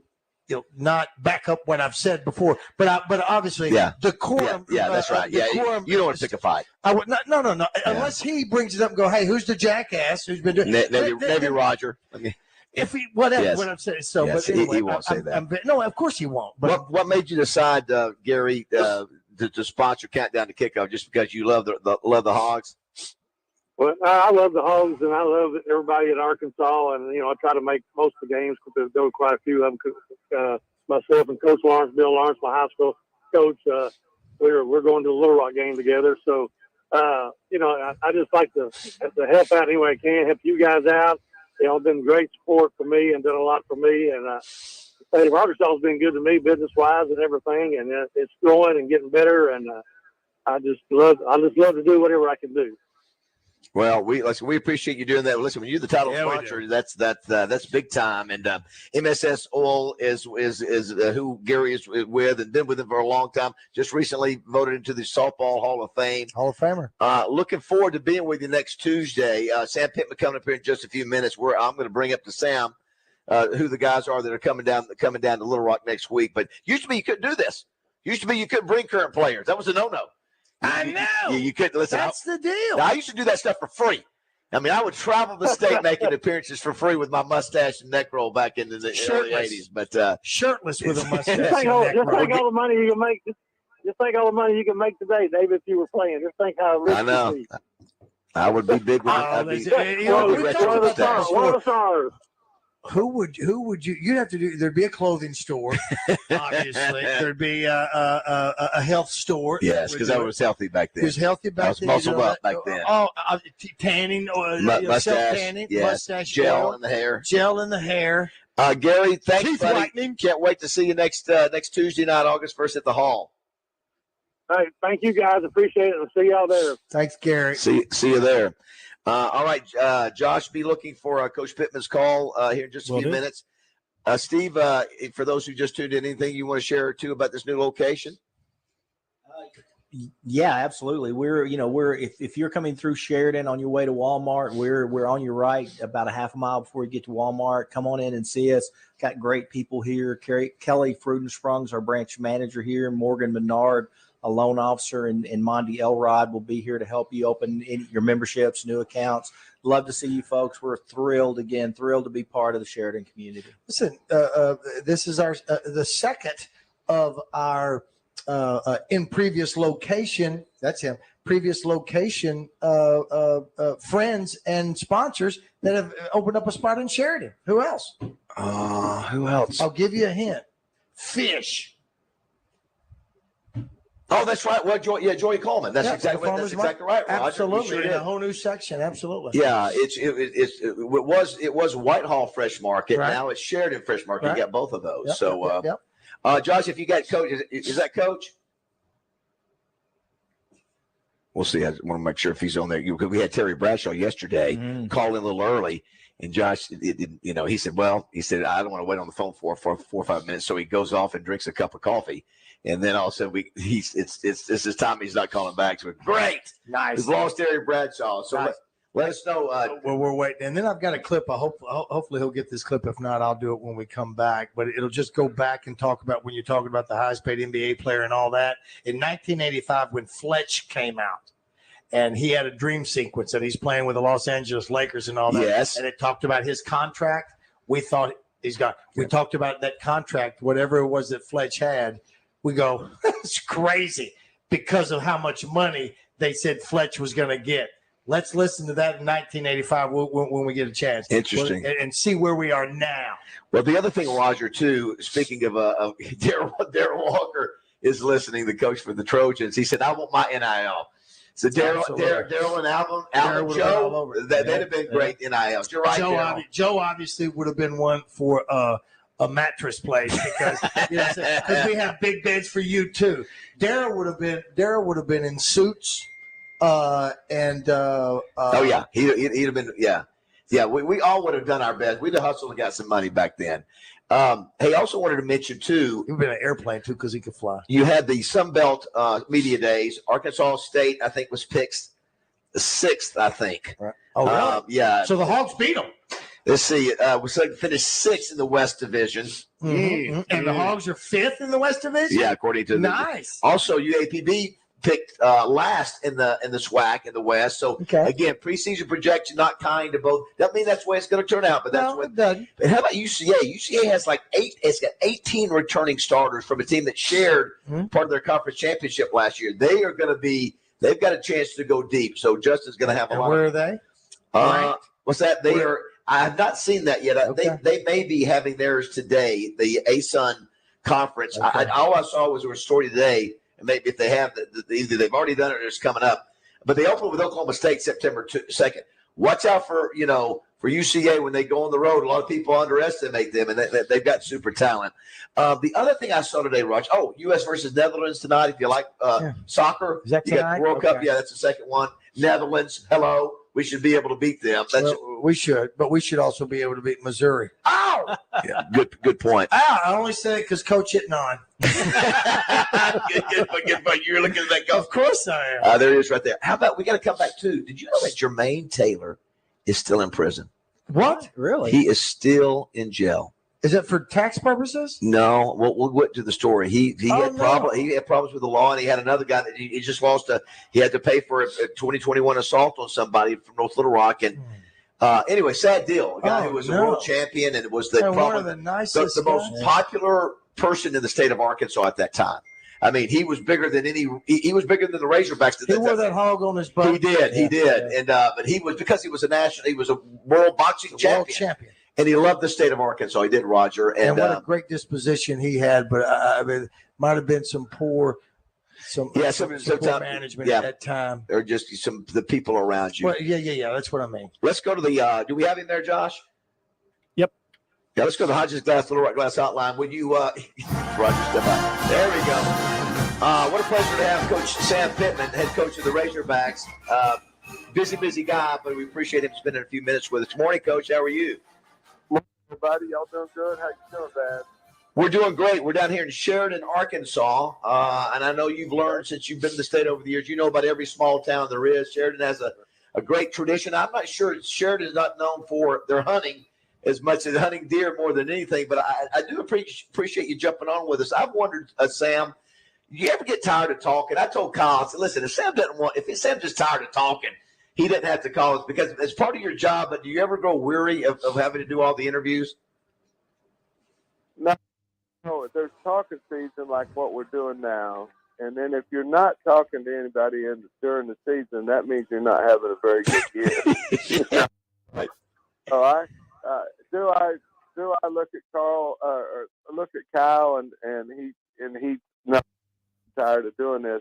Occasionally, yes, but it just means you're winning, and and you know you have to take it all with the job, and every morning I wake up, I feel blessed to be the head coach at Arkansas. So certainly want to promote the program and obviously get on with wonderful people like yourself. Well, I do want to go back to Nashville just for a second. You know, I think people look at you and maybe Elaine Kiffin, and there might be one or two others. Is the coaches are going to say something fun or interesting, or have some engagement with the media that will get a headline or two. And you did a good job doing that. I love the what was the beer, Roger? It was Ham's Beers. That was a great question. But the thing, Sam, that I love is that I'm not sure in the history of media days for Arkansas we've ever taken three bigger players at their position than what you had this year. Obviously Landon came in at 270, KJ's at 240, Rocket's probably 240. For a quarterback, a running back, and defensive end, that's pretty darn big. Yesterday, that obviously we would have took everybody, but the three that we took represented the university program, the state well. And I said, hey, nobody else had three better looking kids down there than we did. And that's a credit to the kids. That's a credit to the strength staff. But not proud of those guys when they went down there, the way they looked, the way they handled themselves. They promoted. They went down there and did what they're supposed to do. When we were, Sam, when you and I were back playing ball together back in the early 80s, you really didn't have a lot of guys that were spending their summers at their campus. I did it. I think I started doing it. I wasn't asked to do it. I just felt if I went back to Panama City Beach for a summer, coach, that I would probably be distracted. And I thought I want to be a better football player, so I'm going to spend my summer in Fayetteville. Well, now everybody sort of expected me. That's what you do. Nobody hardly goes home.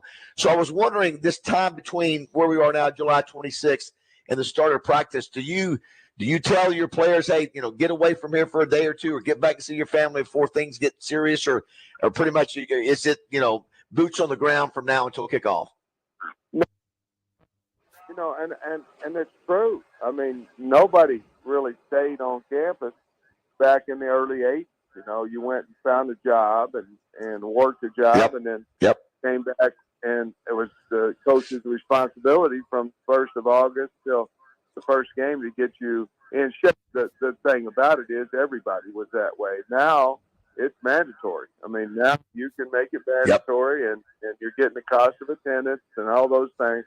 We have 126 here this summer. They just passed a rule where we can roll with 120. So we are going to have to cut 6 guys for the fall season.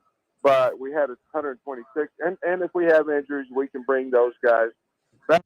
But no, it's a 5-day. You know, we were lifting 4 days a week last year. We went 5 this summer. We went back to old school, what I would call chip on your shoulder Arkansas football, and we had 2 team runs every week in the heat, and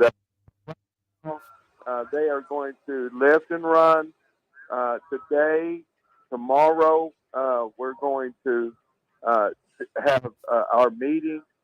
They're going to lift on Friday. They're going to lift Friday morning. They'll be done, Baz, until the 3rd, and then that's when we'll report. So they're going to have, what is that, about 5 days probably off, and then we'll come back.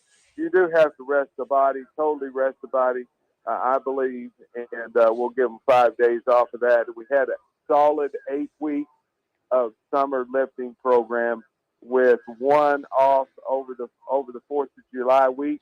So we went 5 off, and then 3, and then 5 days off, and we'll start on the 3rd. We're starting report on the 3rd. Yeah, it's right around the corner. You know, Sam, of course, we talk about things have changed since you and I played ball. So we've got a thing called Countdown to Kickoff that we're doing next week. We did it last year. It had KJ. I can't even remember all the current players. I know KJ was there last year, and but Ryan Mallett was too, which was really neat now that we were able to have him. And we're going to honor him this year at this event, Countdown to Kickoff. And we'll have some of his old teammates like Travis Swanson, DJ Williams, Tyler Wilson, who was in the quarterback room with the great guys. But we're also going to have current players, which blows my mind. We're going to have Zach Williams, who I played with his dad, Ricky. Ricky's going to be there, Eric Gregory, and Andrew Chambly. Talk to us about, just real briefly, about those 3 guys, Zach, Eric, and Andrew, and maybe what the fans here can expect when they get a chance to shake those young men's hands and get to hear them. You know, they are hard kids from the States that, obviously Zach he's been here for a while, and Eric will have an opportunity to leave after this year. He'll also have a COVID plus 1 year. And Andrew's young. Andrew's doing really good, too, as the offensive tackle. But great kids. And they'll really enjoy them because they're wonderful people. And they'll enjoy being around them. I think it's going to be a great event. Yeah, Chambly is a big young man. Both those two big kids you got out of Little Rock last year are huge guys, the kind of offensive linemen you like. Speaking of Ryan, very talented for sure. Speaking of Ryan Mallett, Coach, I know you made some comments about him. I know he'd been around the program a little bit. Any thoughts and memories you had of Ryan in your time here? You know, I met him. Obviously, paid my respects at his funeral. Have gotten to know his mother since then. I mean, I've been an Arkansas fan for a long time and able to watch him play and the success that he had and his leadership ability.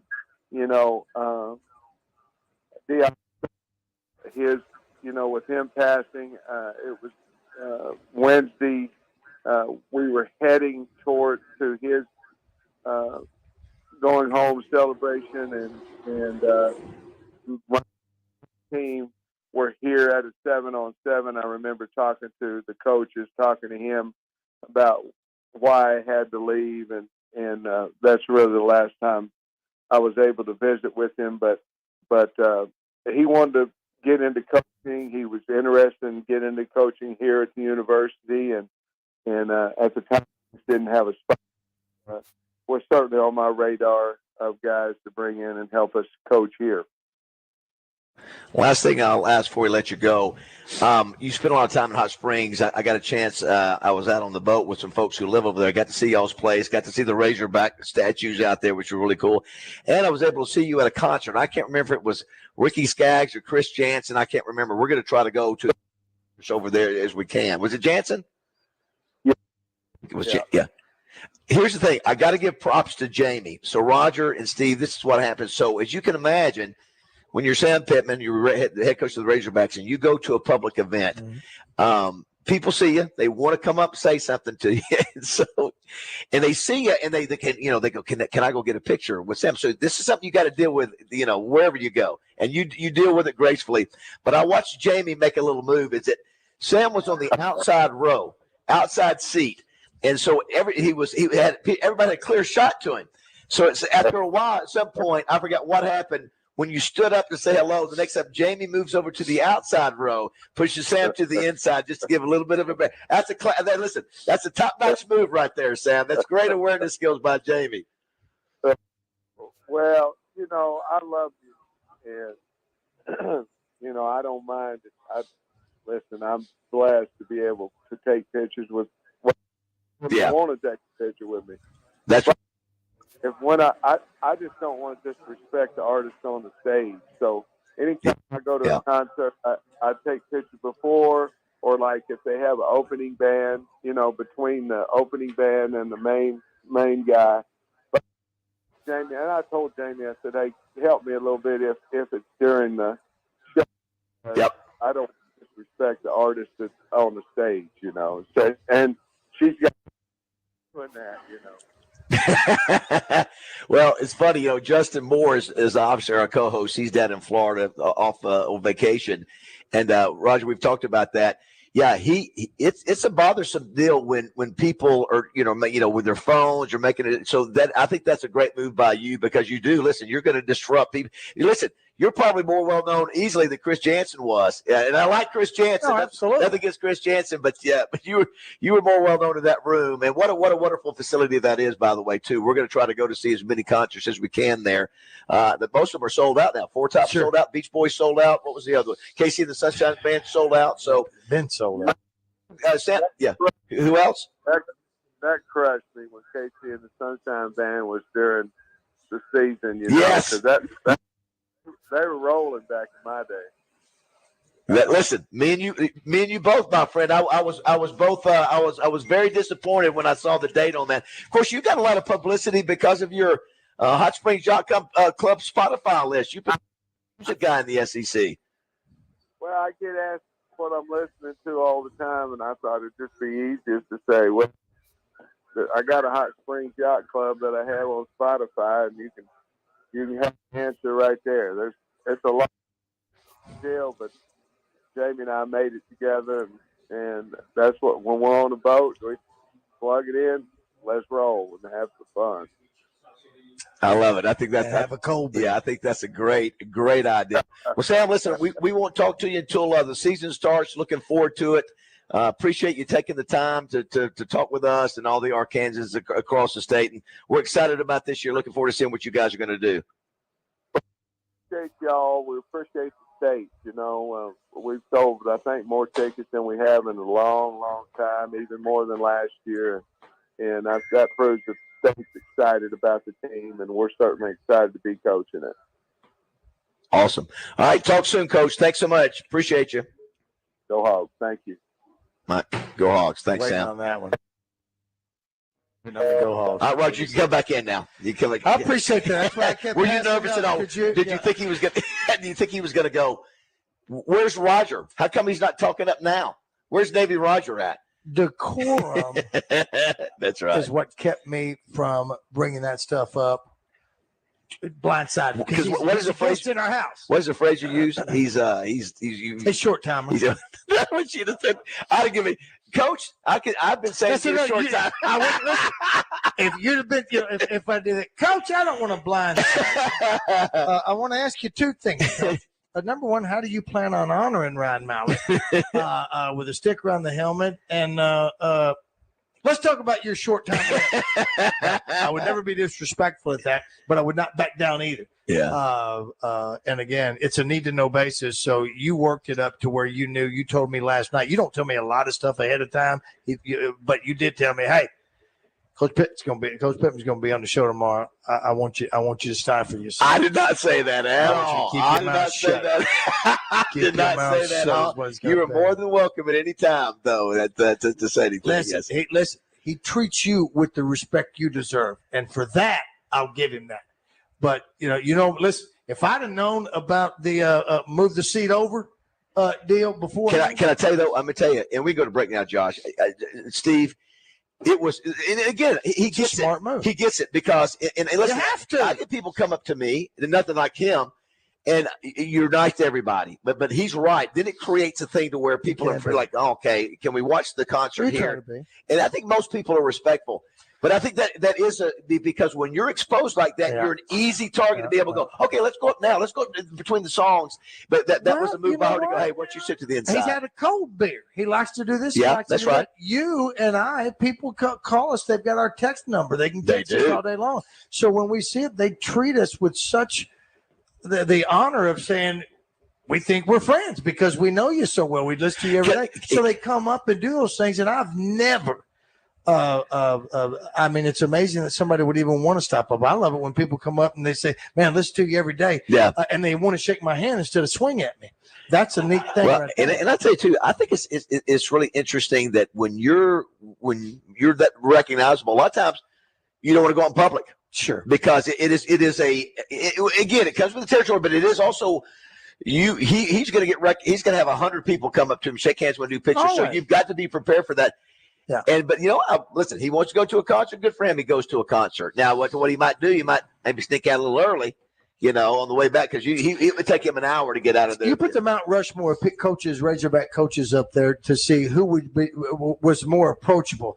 Bobby Petrino because of what we knew him. Petrino and Holtz. I knew him on a different level because I was able to be at a couple of events with him. That he would come up and just hang. Yes. But his persona on the field might make you go, well, I don't want to make you mad at me. That type of thing. Yeah. Houston, different story. That's right. Different, much more approachable. That's much right. More Sam's much more approachable. Hey, Roger Scott, you can come get my autograph. You can get Coach, a picture of me anytime you want to. Listen, you didn't. You know. You're right. I'm lying, Roger. Get away from me. I knew it. You little squirt. All right, here's the deal. When we come back, we've got the clip from the 1985 movie Fletch. Okay. Where it talks about where Chevy chases Fletch. He's daydreaming, watching the Lakers. He was a Lakers fan, and it talks about his contract. And it's always fascinating me because when we look at there's Jamie Bigelow. When we look at the when we hear the contracts now for even LeBron's last contract, or even what Moses Moody got, or whomever. We listen to his contract, and we go, "Well, that's crazy." That's funny. Yeah, let's listen. We'll do that when we come back. Also, too, I'm surprised, Josh, when we were talking about this, we're going to talk to a magician, illusionist. It's classic. At 9:00, and I'm surprised when we're throwing out the best magic tricks that Josh didn't bring up his generation's magician. You know who that would be? Yeah. Yeah. Look at you. Well, I'm telling you, you have not gotten an answer. Is that the mind freak? That's the guy that was the street magician. Okay. Yeah. He was a bad busker? He also hangs up he does these things where he stays in, freezers, yes. But he's mind freak. No, that's a different guy. That was the other. If you get his name, I'm leaving. Now Blaine.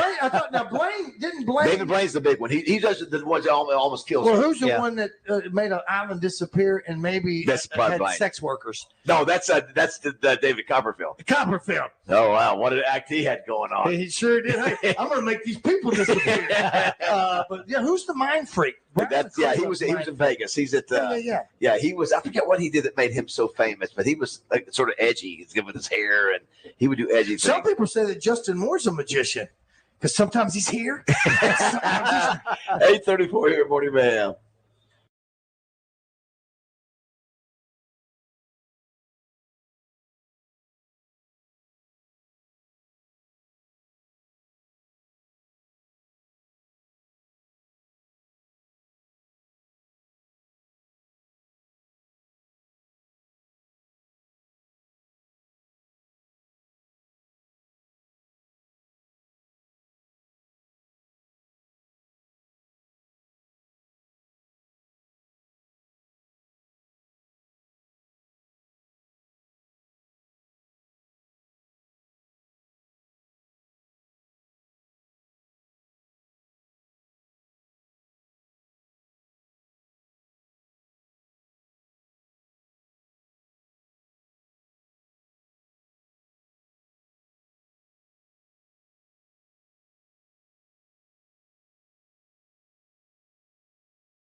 Okay. So Did you hear- so $4 million a year. $4 million. Back then was a big deal. That was. There's no way. It's anybody's ridiculous. ever gonna What make year was $4 that? million. 85. 85. Nobody was making $4 million a year. Nobody was. It's Kareem Abdul-Jabbar is there, and You know, I need to go back and watch Fletch. I hear it's just. I mean, I've watched it, but it's been forever. Oh, it's a great flick. It's Chevy Chase. Yeah. Or does he remind you of Will Ferrell a little bit? No. Not at all. No. I don't know why. I'm thinking of maybe I'm merging the Will Ferrell movie about when he played the basketball semi-pro, and that scene right there. Yes. Well, I mean, because he wore like a jersey in the movie. Yeah, so he yeah. shot a basketball in the movie a time or two. So a couple things. Yesterday, Roger, I want to give a shout out to a trooper that we didn't get a chance to say hello to. Right. Saw him there on the outside, Rod Dunn. Okay. Known him forever. He's been around forever. Great guy, super guy, state trooper that's just so respected. Right. Been with the governor's detail. He was the one I think who wanted you down in the. He did. Yeah, he did. He did. He brought that up down. yesterday. He set me up. He did. He set me up. That was under Governor Beebe at the time. Right. But anyway, Right. Rod, along with all the other guys that we met and hung out with yesterday, were super guys. And thanks to all of them again. Tomorrow we'll be on the Little Red.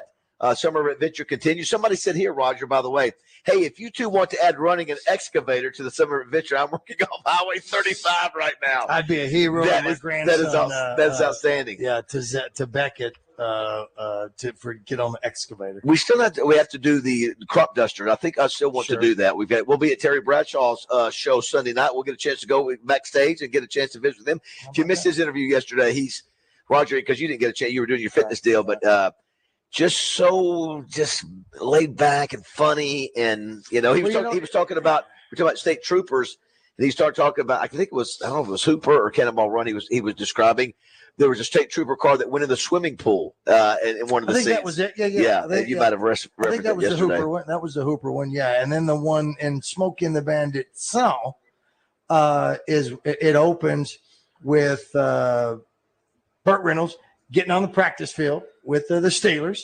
and obviously this is the year after they'd won a Super Bowl, had to be, and he tells, "Hey, hey Joe, stop that car," and he stops Sheriff Justice's vehicle, and I think turns it over. That's right. You mentioned that. Yeah, absolutely. Jason Bird's coming up, Raj, at 9:00. He's performing at Robinson. I'm looking at 22 years in magic. He's done 5,000 shows in front of 2 million people. And he's used 1,200 decks of cards. Is it decks of cards? It's a deck of cards. 1,200 deck of cards. I think it's decks. Yeah, I think it's decks of cards. So I'm going to tell you my trick. Thanks, Steve.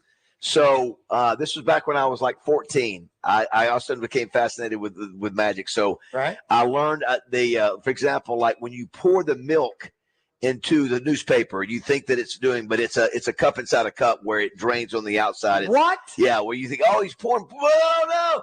And it's what it is. It just takes it from the top half to the bottom. But half. I didn't see you put the cup in the.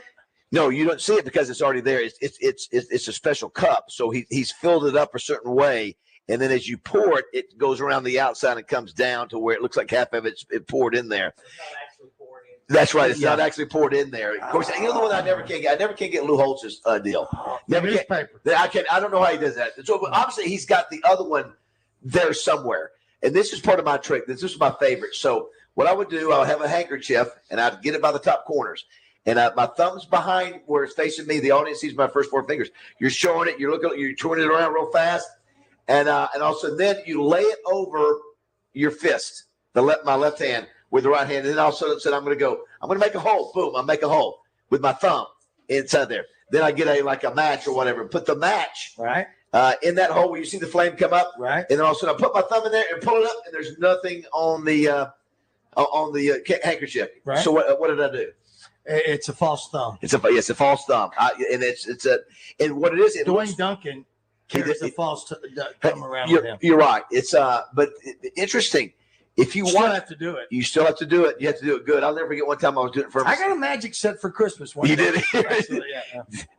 It was a cork in the bottle. It was a rope with one was the one that my brother also, my youngest brother also got one of those suction cup guns, whatever you call it. It sticks and everything. So he's on the couch. I'm on the floor doing a magic trick. It's got a little rope It's got a plastic bottle. You put the rope in there, and inside the bottle is a little cork ball. So that when you put the rope in there and turn the bottle upside down, the cork goes to the opening of the bottle and traps the rope. So you can hold the rope like that, and the bottle's just hanging there. Well, he shoots it with his little gun and blows my entire track. The cork ball comes out. Well, the other one that one of the most famous ones of all time were when you saw somebody in half. Mm-hmm. And what we've learned is that apparently, if you have the ability to conform your body, I mean, we've seen some of these women able to conform their body into the small part of the deal. But there's some tricks now I watch and I go, how in the world? Now, the Chris Angel guy, I remember, Mind Freak, his stuff was stupid. It was so ridiculously he would stupid. melt you in front of you. It was silly. I just remember that's what I was saying. Why do I remember? Because it's right there in front of you. Yeah, but it was stupid stuff. It's like, okay, you know, and he would try. Well, wait a minute. Maybe I'm thinking. I thought you were going stupid, trying to be hip with the kids using. No, So what was the stupid? I just remember whatever it was. It's like, okay, he would just do these tricks that were just sort of silly. He floated above people. Yeah, that's what I'm saying. It was all orchestrated. You're telling me that's a trick? What's that? Yes, it is. Yeah, you're right. He would float up like 10 stories. Like, okay, you got to do something to be creative. Wow, you didn't like that. Listen, I think it's a trick when you have an elderly person get in that seat and go up a staircase. What's this? What's this? I expect we'll go to the guy who's had every answer today, Steve Brown. Steve, what is the most famous magic trick that I have not mentioned yet today? It goes back further. The most basic of if you see any magician walk out on the stage, what will he do? Not a card trick, but it is. What did you say? Deception. It is sleight of hand. Sleight of hand. What do you think it is? I'll give you a hint if you don't get it here in a sec. Oh man. Actually, you can do one of two. The rings. Rings are a popular one, but I say this was even bigger. And it was sleight of hand. It was sleight of hand. It would make sense. Do you want me to show you the flower deal? Or, that's a very. But one of the most iconic deals is a hat and a rabbit. Remember that? That was of course, which was always amazing to me. Yeah, how you hide a rabbit somewhere or the bird. Or the bird. Yeah. Is that a rabbit in your pants, or you just having? Oh, hell! Now listen, you want me to show you a trick where you kiss the elephant? What? What'd you say? We'll take a break. We'll come back. We'll ask, I don't know this guy. We'll ask what his main deal is. Do you make an elephant disappear? Or you know? I mean, some of them now is just so crazy. Now I'll tell you the guy we were talking about. When you're in straight jackets, who was that? Houdini. Yeah, he was doing some crazy. Contorted. Yeah, he was doing some crazy things. He was breaking his shoulder, throwing his shoulder out. And all that. That's serious business. That's very serious. What was that? We'll have to look. Somebody text us. What did Chris Blaine do that was so dangerous? Was it Chris Blaine? David Blaine. David Blaine. He would do. Do you remember, Josh? He would do some really extraordinary. I saw him once. He would lock himself underwater. Was the big thing. Yeah, that's it. And he had to get out of the locks while he was underwater. That's Houdini deal. Houdini was the first to do that, right, Rod? He was doing that back in the early 1900s. I think so. It was amazing. He was a buffed up dude. Have you ever seen him? He got abs, got six pack. Yeah, he was really buffed up. I think it was a natural thing. A buddy of mine, David Stone, who was also naturally strong. Actually, he was just born that way. He says he listens to me. We went to school together, played ball together, and all that. He says he listens to me every day, and he still wants to swing at me. Come on, Stone. We'll come back here at Alcoa Community Federal Credit Union in Sheridan. Jamie, the skydiver, Bigelow is here. We were just talking about. But she's only had 200 jumps. She can't even qualify to be a tandem jumper. 8:49 here at Morning Mayhem.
854. Roger, Babe Ruth on this day in 1948 was what? And Knight was diagnosed with cancer. Nope. Was in 1948. By the way, we're Traded. waiting for you to answer.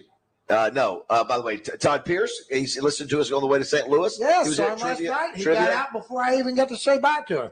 Yes. Safe driving there, Toddy P. Would you like to take a shot at it, Steve?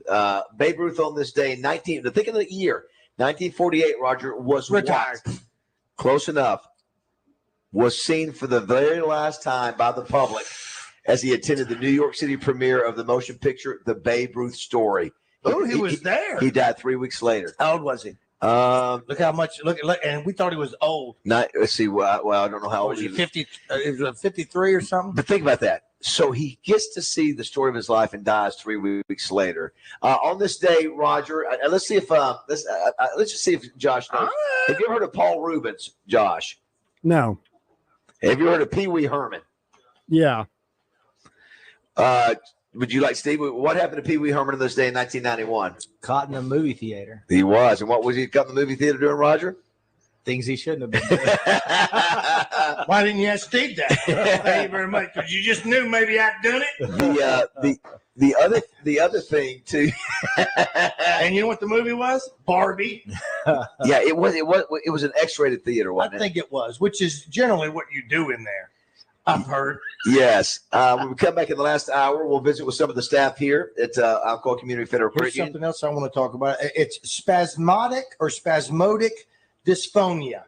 Spasmodic dysphonia. That is, we were talking about Robert F. Kennedy Jr.'s voice. Is that that's what it's called? That's what it's called. Is anybody out there Is anybody out there? have that? That's what you say with the ghosts. Does anybody out there have that? Are you suffering from that, or do you know somebody that is suffering from that because of the? I don't know if it's neurological or what it is, but I mean, whatever it is that has a. I can't even try to describe his Well, voice. first of all, it's a gravelly. It's almost. Yeah, there's that. It's Babe Ruth. It's not Babe Ruth. Hello, everybody. It's not Babe Ruth.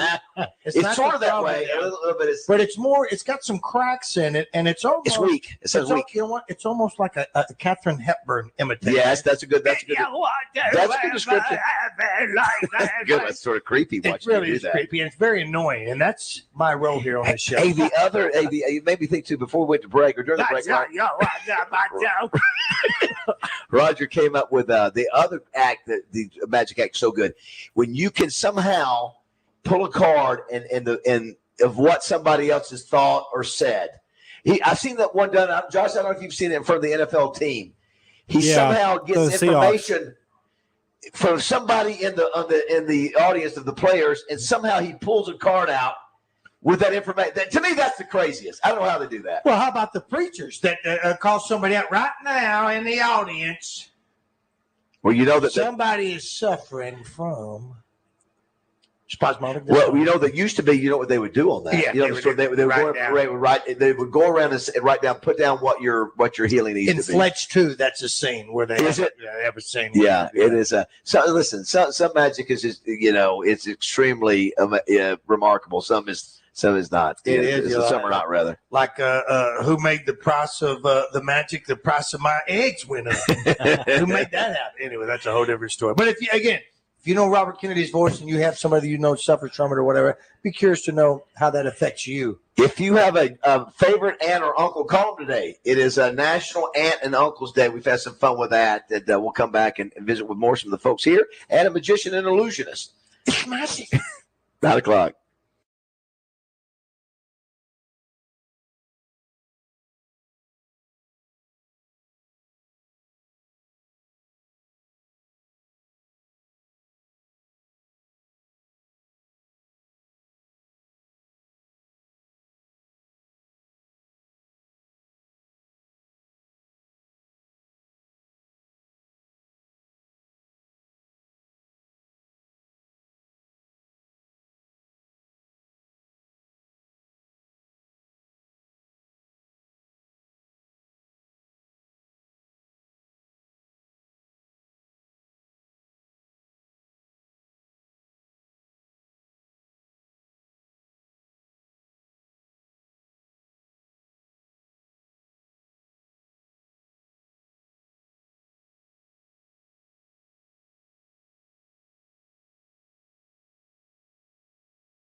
The Morettis. So good. It is 9:06 here on this Wednesday, July 26th. We're headed to the Little Red River after our show today. Yeah. We're broadcasting live from there tomorrow. Summer of adventure continues as we catch trout on the Little Red. Roger, you for the first time, my dad for the first time, me for the second. It'll be real and Rod, and Yes. Trey's going to be bringing some of that stuff. You're going to stop by Edwards Food Giant. Yes. You are a spokesperson for them. So is Trip Trap Trey Reed. Yep. I will stop by Family Markets and grab something up there as well. And I already know that I'm going to pick up some Diet Cranberry juice and make the chicken breast. Are you all Cabin? Yes, Cabin. Ah, it sounds fun. Cabin. Yeah, it's and it's again, it's such a. I can't wait for Roger to. When I'm almost embarrassed that I have not been back because I was so blown away by going. Have I not been coming here just to come out? Because here's what I'd like to do. I'd like to jump in, swim around. Yeah. Although the current takes you, it's pretty fast coming from the dam. And swim back, and just you know what I'm thinking. You talk about getting a cabin up there and all that, or living up there on the lake and stuff like that. The first thing that I know it may be macabre or morbid. I think just trying to think who in my family has a lot of money that if they were to pass anytime soon, do I have any money or anything like that? I know it's sad to say that. I'm not wishing it on anybody. I'm not wishing it. We are here at Alcoa Community Federal Credit Union. We're going to get some of the ladies on here that are on staff. They're here in Sheridan, 519 South Rock Street. Good people here in this town, good community. Sheridan's growing. Yeah, it is. Listen, they've got the farmers market, the Fishers. What's it called? It's Sheridan Fresh Market. Fresh yes. Market, not Fresh Market. Yeah, the Sheridan Fresh Market, which was in Whitehall. Now it's here. Yes, that's a whole Joey part Coleman. of Sheridan that's growing. Good guy. Also, too, if you missed Sam Pittman's interview, Josh, I know you'll have that up soon if you want to hear what that hog has to say. Now let's check in. We've got a young man, and he's younger than us, Roger, named Jason Bird, who's performing at Robinson Auditorium Saturday night. He is a magician, illusionist. I was looking at his numbers, 22 years in magic, over 5,000 shows performed.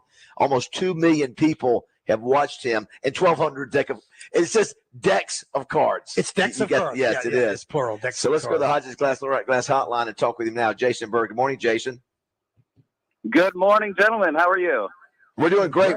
Is this your first time to Arkansas? No, actually, I was born in Wisconsin, and just about every year, my family and I would drive down to Little Rock during the summer. So I've been there many times, but I've never performed there. So it's kind of a first for me. Interesting. Yeah. How did you become a magician illusionist?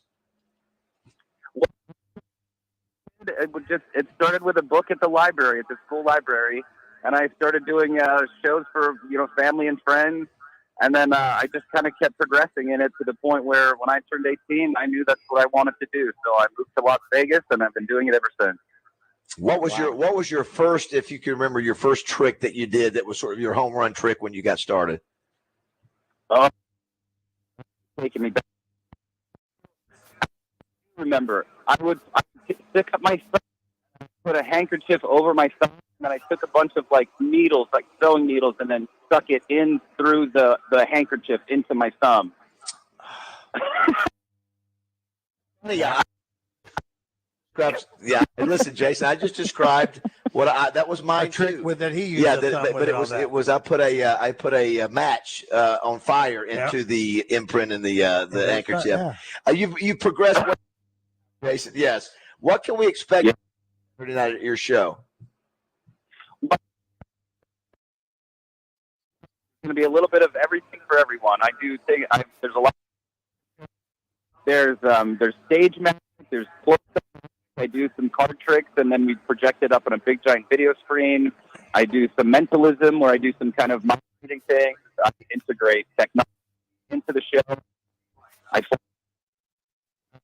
And I use social media, and so there's, like I said, there's something for everybody in this show. Wow! Is it audience participation? You got somebody coming up from the audience as well?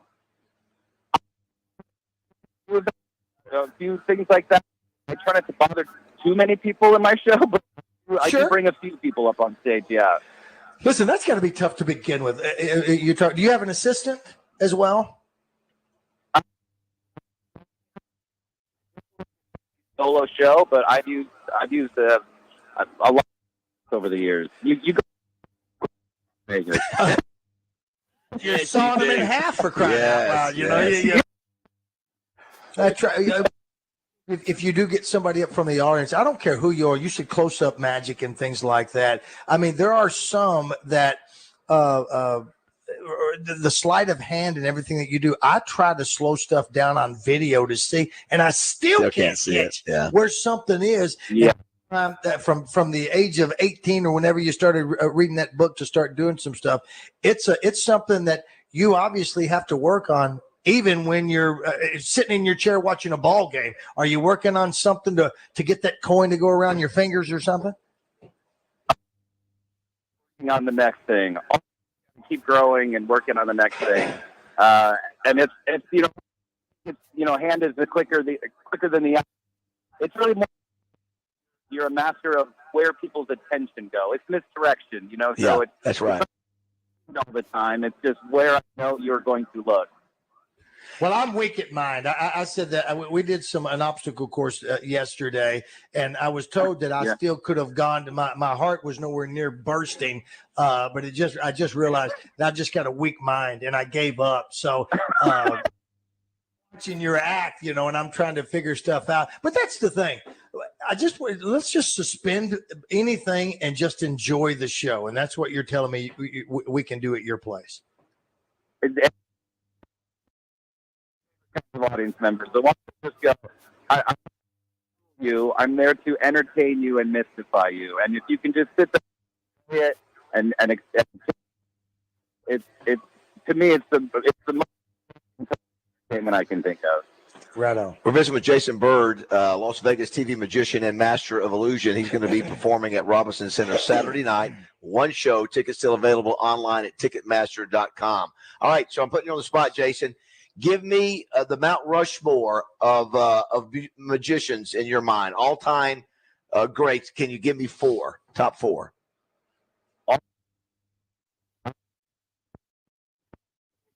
Field. He was Lance Burke. Heard of him from yes, Lance Burke, absolutely. Yeah. Making doves appear.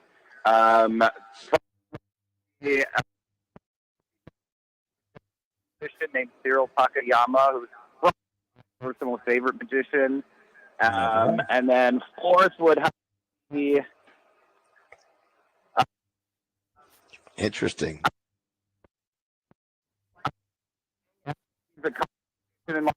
He is super fantastic. Siegfried and Roy are not back in the day, so that would be that.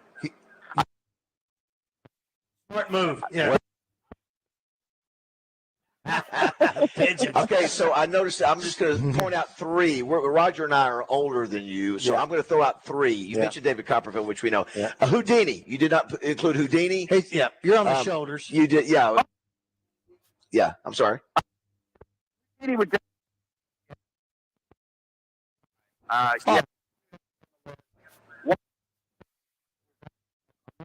Well-known magician at the time. His name was Howard Thurston.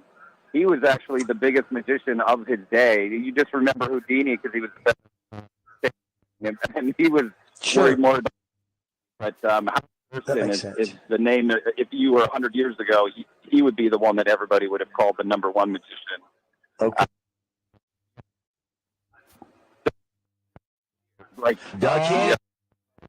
Listen, that was the magician with a lisp. Go ahead, Rod. Here he is. Let me do it.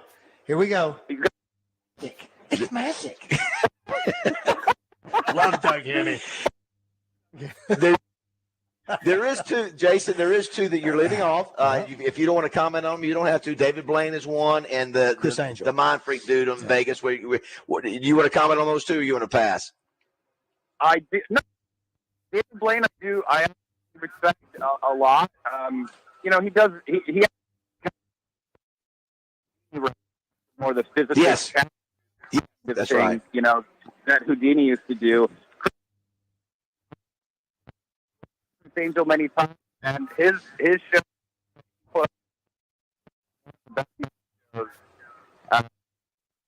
When he was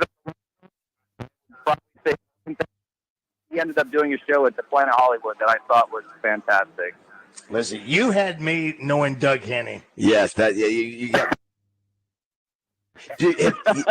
You know when a musician rather gets up and performs, if you hit a bad note or if you hit a bad note when you sing, you know it's recognizable. Have you ever been performing one of your one of your deals and it doesn't go right?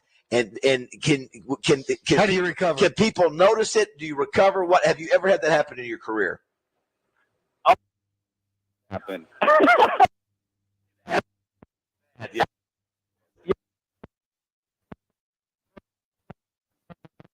Do have a lot of what magicians call out. Like they're a way you can get out and know that things went wrong. Other times that it just goes completely wrong, and you just have to move on. When you it's pretty epically bad. Not good. No, it's like spinning plates, I guess. That's if right. one falls. That's right. Well, Jason, man, That's right. you sound like a great guy. If folks can catch you Saturday night at Robinson Auditorium, you go to Ticketmaster.com to be able to get tickets for it. And welcome back to Arkansas. I think it's awesome that you were a kid that used to make trips From Wisconsin. From Wisconsin. And you made Aaron Rodgers disappear. Don't get me started. Well, Jason, thanks, man. Forward to it. All right, welcome to Arkansas. All right, Jason Bird, everybody. Jason there he Bird. is. All right, you want it one more time? Yeah. It's magic. Sorry, I'll be doing that all the way home. Oh, my gosh. You know, and think about that. If you make a mistake, everybody sees it, and that's what you do. Wait a minute. I saw it. You know, that's you in the audience. And when he was thinking about that, my thought was, it's like you've got to be ready if you're a comedian to get back at a heckler. You've got to have one. Yes. We've all seen the one online where it tells my gosh, where the guy comes in with a guitar. He says, Holy "Look, cow. I want you back up, buddy. I don't come knocked out of your way." Wow. So you gotta be prepared to do that. Yes. Yes. Well, what if you know if a trick were to go bad, but you had something else ready to go of any kind that you could do a magic trick, so I wouldn't know that was all part of this deal, and nobody would know. Yeah, I would think it would ruin your show if you made a mistake. Like, you've lost credibility. What? You're here. You know, come on. It's Penn and Teller. Someone said. Oh yeah, forget about them. I think they kind of went. Yeah, they're okay. Yeah, but I forget about them. The one that doesn't talk, I think he talked once, and then that was all there was to it. But then the other one, who was the main vocal guy of it, all that. I think he went angry. I think he went Navy band. For some reason, I think he did. I do want to thank Milltown Coffee Company for doing breakfast for us this morning. Jamie and Kelly join us now. Good morning. Pull that mic down. Right. Listen, there. you've done pull it back closer to your mouth. Jamie, right there. come on. I'm instructing you like you did of skydiving last year. How are you? Good morning. I'm doing great. I'm ready for you to come go again. Yeah, you know, it was last year. It was it last year? Yeah, it was last year that you somehow brought up skydiving when we were at the Benton location. Little did you know that we would be jumping with you and your friends. Little did I know that we would be doing it, because I only said it because I didn't think he would ever do it. Roger, I wouldn't have guessed in a million years that I would see you in a Depends. I know, wow. exactly. Very nice. And she did. And she on did. Facebook Live. I have that in a shadow box now. And you've Do you really? Yeah. You've jumped 200 times. Almost. Wow, that is outstanding. About 180. Well, you and Kelly, tell us about the Sheridan location. You guys excited about being here? Oh, man, we're great. We're really excited to be here. We had our official open house, but open house continues through this week with you guys being here. And we invite the public out to come over and say hello to us and introduce themselves. And we'd like to introduce ourselves. What is the name of this center here? I saw it when I pulled in, but I can't remember. South Creek Center. Okay, so and how many cities are easy access here to Sheridan? What would we say surrounding us? Tull. Tull's is that right? Poland. That's exactly right. Whitehall, Whitehall. Malvern. Yeah.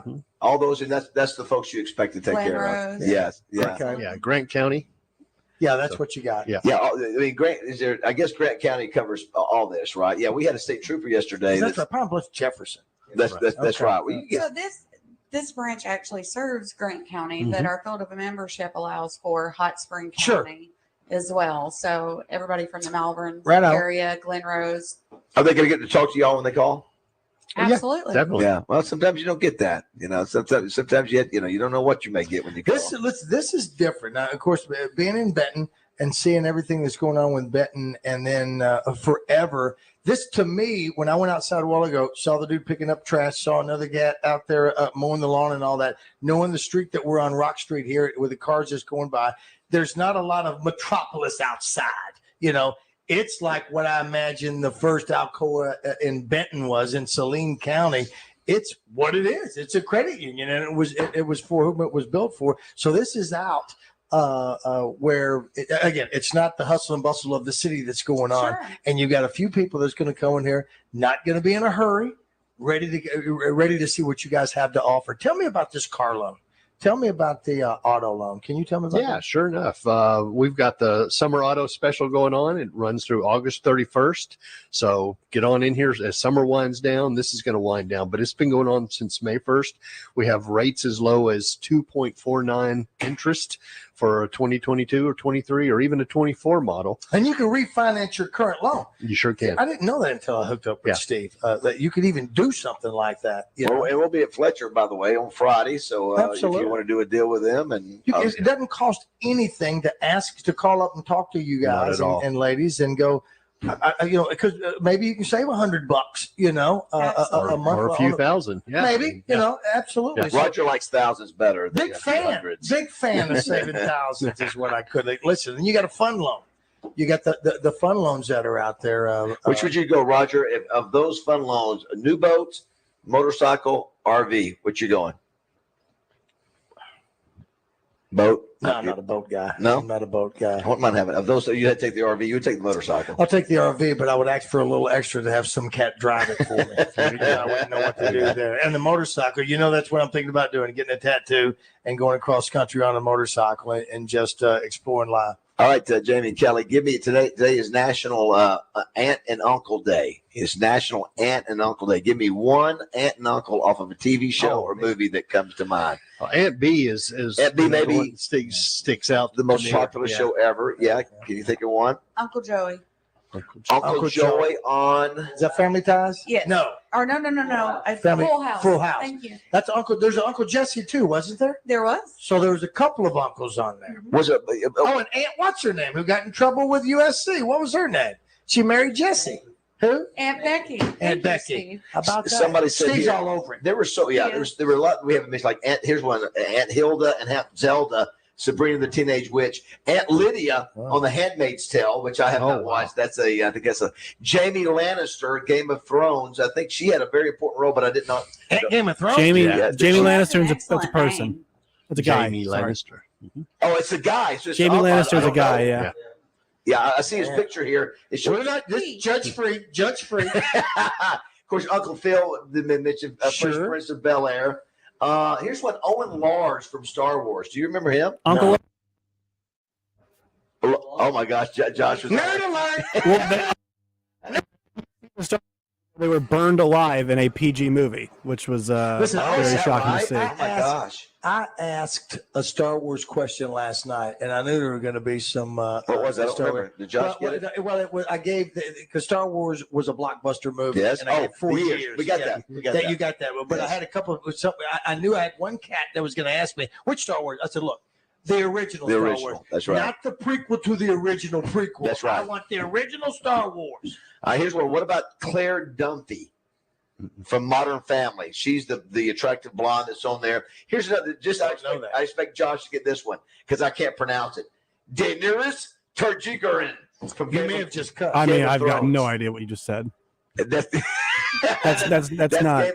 Is that new NBA play? Try it No, again. it's let me see here. Where is it at? It's Jaehaerys Targaryen. What is it? Well, how is it spelled? That's it. It's Targaryen.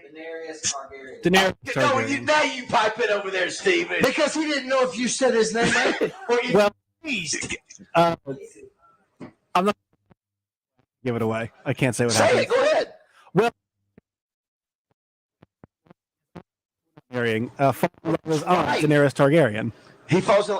Does he marry? I think just fell. No, actually ends up killing her in the show. Oh my gosh! Say the name again. Daenerys Targaryen. And Daenerys Targaryen, Stormborn. Live long and prosper.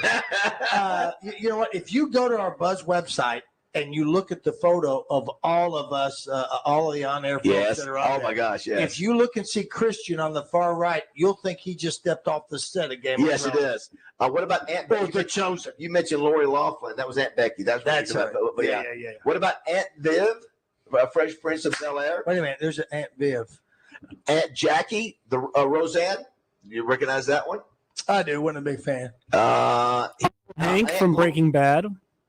See, have you seen that one, Roger? No. Is he the main character? No. No, Is he not? no. I was Walter real White's the main quick on character. that one. I'm glad I was right. Aunt Gloria, Sofia Vergara. How do you say? Sophia. Yes, and of course one of our favorites, Roger, Aunt Esther. What did he used to? What did Fred? Fish-eyed fool. Fish-eyed fool. And listen. Oh, she used to cuss too. Remember that? Oh, yeah. Aunt Martha, Leave It to Beaver. That's another one. Aunt Oh, how about this one? Don't know that. Look here. This one we have not made. Oh, yeah, we might have missed this today. You Aunt did. You Clara. Aunt Clara and Aunt Edna, I think you said. The Witch. Yeah. Yeah, There's, Aunt. there's so many of those. Do you have a favorite personal aunt or uncle? Gives you a chance to. Yeah, I heard you guys talking about Uncle Joe. I had an Uncle Joe and I had an Uncle Bill. Uncle Bill was my favorite because he was a little bit crazy. Okay, mine was Uncle Thomas, the crazy. Who was yours again? Uncle Bill was was he was just fun crazy. Did you have a crazy one, Jamie? Uncle Bill. Uncle No Bill. way. Another crazy Uncle We're Bill. cousins. Oh, okay, Roger. Yeah. I'm a friend of Bill. Yes, you are. No, I had Uncle Dole. And I never got, I speak now via a Facebook with my uncle in Germany. I speak with him, but What's his name? I've never, Oh wow! You don't wow. even know his I name. can't, no, I do. Wow! I No, no, no, Fritz. It's Uncle Joe Fritz. Klein. No, it's Wow. Uncle Fritz. Uncle Fritz. Yes. So the only aunt and uncle that I have there is Uncle Fritz, his wife Umgard, and then my mom's sister, Umgard. Well, you know what's sad is But that I've never met him. I will never become an aunt or uncle. You don't know people, that. See, people make it so. Maybe your dad's down here for a reason. His daughter, Meredith calls me Uncle Bass. Well, if Uncle she's David. anything like me, she's doing it for gifts. So tell me, Fruit is from. Very good. Tell me about Fruit is from. It means happy jumper. Do you know? Happy Jumper. Mm-hmm. He picked the right place. That's right. You did. That's So right. so where's? Do you know my Uncle Fritz? I've been to Germany. Maybe Absolutely, we you ran have. into each other. So Have you followed your family line? it's German Austrian. Okay. And we shortened it. It was Frudensprung Steinmeister Burgers. Listen, how many times has he been delivered that one? Listen, how many of us do not recognize he almost said Burgermeister Meisterburger? Right? Were you surprised that the magician? And we can take a break, Josh. Were you surprised that the magician? First of all, he left off Houdini. No respect to the Babe Ruth of magicians. And then no blame, No blame, no Chris Angel. no. But you know what? Those are the first I put cats him on that the I spot, thought to. though, When you think magician, they're all in Vegas, aren't they? That's the That's where mecca. you got. That's the where you got to magician make mecca. money. That's where you got. You're Yeah. not going to Hollywood. You're not doing anything like that. But Jamie, I asked you, you've had two almost 200 jumps. How many years you been in banking now? 23. Yeah, that's impressive. do you want someone to take the leap and come in here? I do. I would love everyone to jump right into Alcoa, specifically Sheridan. Come Yep. get to know Kelly and Morgan and the great service and products that we offer. Listen, I am a customer and I don't know. I'm on both ends of it. I'm on both. I have savings here, and I also owe you here. Listen, I needed something to consolidate some debt, and I was able to come in Benton. Boom, got a loan. Boom, saved me $400 a month just to consolidate a bunch of debt. I mean, and the reason because I know we're personal friends, that it sure does make a lot of difference when you know the people that you're dealing with at the bank, because you can just go in there and in layman terms say, here's what I need your help. And as friends, you'll tell me in layman terms, like I'm 7, what I need to do. So Great to have you guys. Great to be here. Thank you. Appreciate it. It's 9:30 here on Morning Mayhem.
What? What? Justin Moore. Yeah, Donna Kind Terrell. of miss him, don't we? Donna Terrell. You kind of crop dusted to Donna Terrell. She goes, there's one of us said, what did you say? We are here at Alcoa Community Federal Credit Union and Sheridan. Tomorrow we're going to be in basically Heber, right, Roger? Correct. So at Dripping Springs. So looking forward to Lowell showing us around. Of course, his guide service is called Sore Lip 'em All. Sore Lip 'em All. Sore Lip 'em All. Yeah, sore lip. Yeah, that's what we're going to do. Sore Lip 'em All. Yeah, all those trout. I've already caught Steve. I've already caught a 5-pound bass. I heard that. Yeah, it's what I do. That's impressive. I have not been when we went to Montana. Everybody's catching but me. We went to for the big cats on the Mississippi. Yeah, that's right. Never you caught you it. have had you're almost both of us are bad luck. I went with Trey Reed and Ed at Petty Jean. Nothing. They did. I think tomorrow you'll break that streak. Jackson Wiggins signed. I don't know if you saw that with the Cubs yesterday. $1.4 million according to MLB.com. That's about $300,000 more than what I think his slot was worth. Remember he was the one who was injured obviously early in the season, and so I was trying to think. He was a final unsigned player from the Razorback baseball team. So all 7, I guess, that were drafted have either signed or said they were still coming to Arkansas. The other one that I wanted to mention, where's it at here? Oh, I never did circle back around to the Jermaine Taylor deal. Oh, yeah. So, I'm glad you did. yeah. So it said, when I saw the article, it said in prison, former boxing champion Jermaine Taylor has been court ordered to pay $78,000 to a 48-year-old man who claimed the Olympian beat him up at Taylor's Little Rock home in November 2021. Well, here we go. So I didn't know about that, but Taylor was sentenced to 3 years of prison immediately following the jury verdict by Circuit Judge Leon Johnson, who found that the Arkansas Sports Hall of Famer had violated the conditions of a 6-year suspended prison sentence the judge had imposed in May 2016 after Taylor had pleaded guilty to 9 felony charges, 6 counts of aggravated assault, 2 counts of terroristic threatening, and a single count of second-degree battery. So Taylor has been eligible for parole since February, but the state parole board has denied him early release until at least the end of the year. So what had happened? So it looks like, Roger, that he had violated. It was a 6-year suspended prison sentence. So he was not even in prison, but he did this to violate it. So he's been in prison for 3 years. So I don't think, did you guys realize that? No. I remember. You remember? Yes. They had that series, and it seemed like it was one thing after another, and there were a couple of fights and different things. I think the last thing I remember was that seems like a long time. I know. ago. Was it with his wife? He had an issue. Or was he at? He was going through a dark. Was he at a Juneteenth parade? Yes, or they something? had a gun. I think it there. Yeah. Wow. I think. Yeah, he went through a dark time. I hope he can bounce back when he gets out and get his life straight. I think he can bring so much to so many young people with what he did with his career and help them with boxing or whatever it is. Sure. You know what? That's right, because I thought he was opening up a gym or something. Roger, I go to you on this because we have Mr. Stevepedia over here. So tell me who Johnny Lujack is. He just died yesterday. Johnny Lujack. It's a great name, Johnny. Great Lujack. name. Absolutely. Great name. He's a pitcher. Nope. Bowler? Nope. Oh, jockey. Steve, help him out. He played football, right? He played football for Notre Dame. And his Johnny Lujack. Oh. So what? See, I didn't know if you were telling her the same name like you did with those basketball players. He was 98. Yeah. So he won the Heisman for Notre Dame in 47. But what's crazy, Roger, is that while he played, they won 3 national championships, 43, 46, 47. They only played 22 games of those 3 years, but 21-1 is starting. It says quarterback. Yeah, quarterback. It was 22 games in 3 years. So they played about 7-8 games a year back then. How about that? I guess National that's championship. Frank Leahy was the coach. Here's the other thing I want to bring up. All right, sir. I was made fun of, Steve, because I did not realize that goldfish crackers was a kid thing. Had no idea. And so you're talking about the little goldfish. The little goldfish? Yeah. So according to this, Campbell Soup is betting on its goldfish crackers with a $160 million investment, saying the brand is approaching $1 billion business. Wow. Who knew? Who knew that the little goldfish? And now I guess everybody gives to their kids. Absolutely. Yeah, had no idea for that. Absolutely. You were talking about Reese's Pieces, Yes, and M&Ms, yes, and Skittles. Well, Skittles is now. You talk about worst mashups, and I like mustard, but I don't like Skittles as much. You don't? Next week is There's a National Mustard Day next week. They are doing a mashup of mustard flavored Skittles. Stop it. Ugh. Who wants that? I don't know. Okay, do you do mustard at all? I love mustard. What about you? You said that way too passionate. Yeah. I'll put it on anything. You listen to me. You want to say? Are you in? Yeah. Okay. Yeah. So I made the switch from mayonnaise. I was a big mayonnaise guy. Of course, I know how much fat there is. I made. Now, what do you mix with your mustard? Anything? Mix with it? Yeah. No, I don't mix anything with it. So what about you? I love it on a ham sandwich. Yeah. Not turkey. Do you add any other condiment besides the mustard? Is this some sort of trick to see if I'm from another planet? No, I don't. Well, you know what I do. Well, wait a second. I put it on my grilled chicken. I put it on a hamburger. It's my combo. It used to be That's mayonnaise. It's great on a hot. It used to be mayonnaise and ketchup was my go-to. Now if I put a burger, listen, if I can get a burger hot or a chicken sandwich hot and put that mustard on it, boy, I'll slather it all over. What do you think of mustard and ketchup? No. Yeah. But on my burger, yes. As a matter of fact, I'll even put if I had my choices now, I'll even squirt some mustard and eat my fries with that. Mustard? Dip that in. Did you also, speaking of fries, and maybe Tommy talked about this years ago when he did the show, but somebody just put it out on social media. Have you heard what people are doing to eat fries now? How they're eating fries in their car to go when they go through the drive-thru? It was National Drive-Thru Day. No. What do you want to take a guess? How they're eating them or how they makes it easier to eat your fries now. Makes it easier while you're driving. Fries. Instead of out of the bag, huh? You got a bib? No. Instead of trying to eat them out of the bag and all this, is that you either do it when you're pulling out stop, or you ask for it. Is that put them in a cup so you can put them in your cup holder? I like it. As a French fry lover. Okay, yes, I think that even though I'm not eating them right now. And then you just tip the cup to get the last burnt crisp at the very bottom.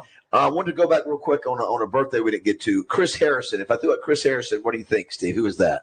Don't know that one. Roger, do you know? Chris Harrison? Yep. No. Josh, do you know Chris Harrison? Chris, look at Chris. Josh is all over today. Yeah, I wish we'd have got those answers last night. Okay. He was he's a long-time bachelor. Although not, and he was off The Bachelor. I don't even watch. Is The Bachelor still going on? If it's so, On Jesse. right now. Is it Jesse? Why don't you calm down, John? I did not you know. want a rose? I'd have to ask. I'd have to ask Grayson. But Chris Harrison used to be the host, and then I think he canceled. He canceled himself. It was a big deal. He left. He canceled himself. Was that the host? Yes. Okay. Yeah. Okay. So what were the questions, Josh, that we got last night in trivia? Next week we're taking Steve Brown with us. He's going to be our. That's correct. We got the Mayans correct. He got that one. What was the question on that one, Roger? Which of the two? It was in the last few weeks. Archaeologists have uncovered some ruins from what ancient in Guatemala. In Guatemala society. So it had to be either the Mayans or the Incas. That's all we know. And Josh got it right. Except Todd White, he goes, well, there's Incas, there's the Mayans, there's the Aztecs, but that's the only ones in that region. You want me to keep going? There's always that guy. Todd knows. This goes to Steve. So Roger threw out. This was the one my dad got last time. My dad's 82. So it was, if you look at a tag on your shirt and you see the initials TDL, what does that stand for? Yeah, it's instructions on the tag of your clothing. Something to do with how it's dried. Come on. Come on, Honor. I don't got that. You can do it. Come on. It is tumble dry low. Tumble dry low. How about that? All right, I got another one for you. What one word represents a crime fighter of the 1930s and 40s, a type of Rolls Royce? I missed. Whoa! He didn't even. Wow! You didn't even need the third one. Stick that in your. He just showed you. Starting. I hate that. I'm so taking mad off I didn't this get that week one. because of the Countdown to kickoff. Countdown to kickoff. So in 2 weeks from last night, Needs you at Boudreaux's to be on Queen Jessie's team. Yeah, it's a challenge. You know, you got some of the tables that have 8 brains, have 8 heads there, and we although our young man who's always there, that's his girlfriend, his wife is going to be a game and fish. Keegan. Yeah, he just comes to hang out. Yeah, he tries. He does a good job. Keegan does a great job. The mother cluckers are there. Josh was there with Grayson last night. Josh was there with It was good to see Jessica. And your dad. You got your dad. Jessica got your dad to boo me. Yes, how about that? And she's always told me Team Roger. But now You know what? she's. Maybe you're changing. Maybe you're not the same guy you used to be. I know. Some of your questions were really tough last night. I mean, I'm sorry, I can't give you Laverne and Shirley. Here's the other one that Josh realized. You gave us one. We're all going, okay, let's do this. We got it. Took us and they go, oh, I realized, that's the one that he gave us anyway. The free one. Was the free one. That's right. All that brain power work for nothing. And Steve, when I write the questions, the categories that I come up with, I do them to amuse myself, and then I get bored with that, and then I'll just go literacy, geography. But one of the categories, and a lot of times it's in. That's why I was saying, like I did, the category is the Candyman can. And that's when I did, what was the product in what's always Reese's Pieces. In this one, it was the category is out of many, one. Out of many, one. What is the traditional motto that we see on the Great Seal of the United States?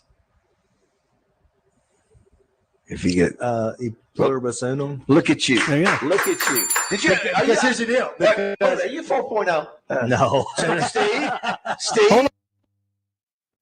Clue last night that did not make a lot of sense. The one about the dogs. You said all. That was a misdirection by Rob. Well, it was a category. You said it was a category. Yeah. Well, the category is all bark, no bite. Yeah. All bark, no bite. But so the question was about a tree. So all bark, no bite. All bark off of a tree, no bite. See, they don't get it. But here's the thing.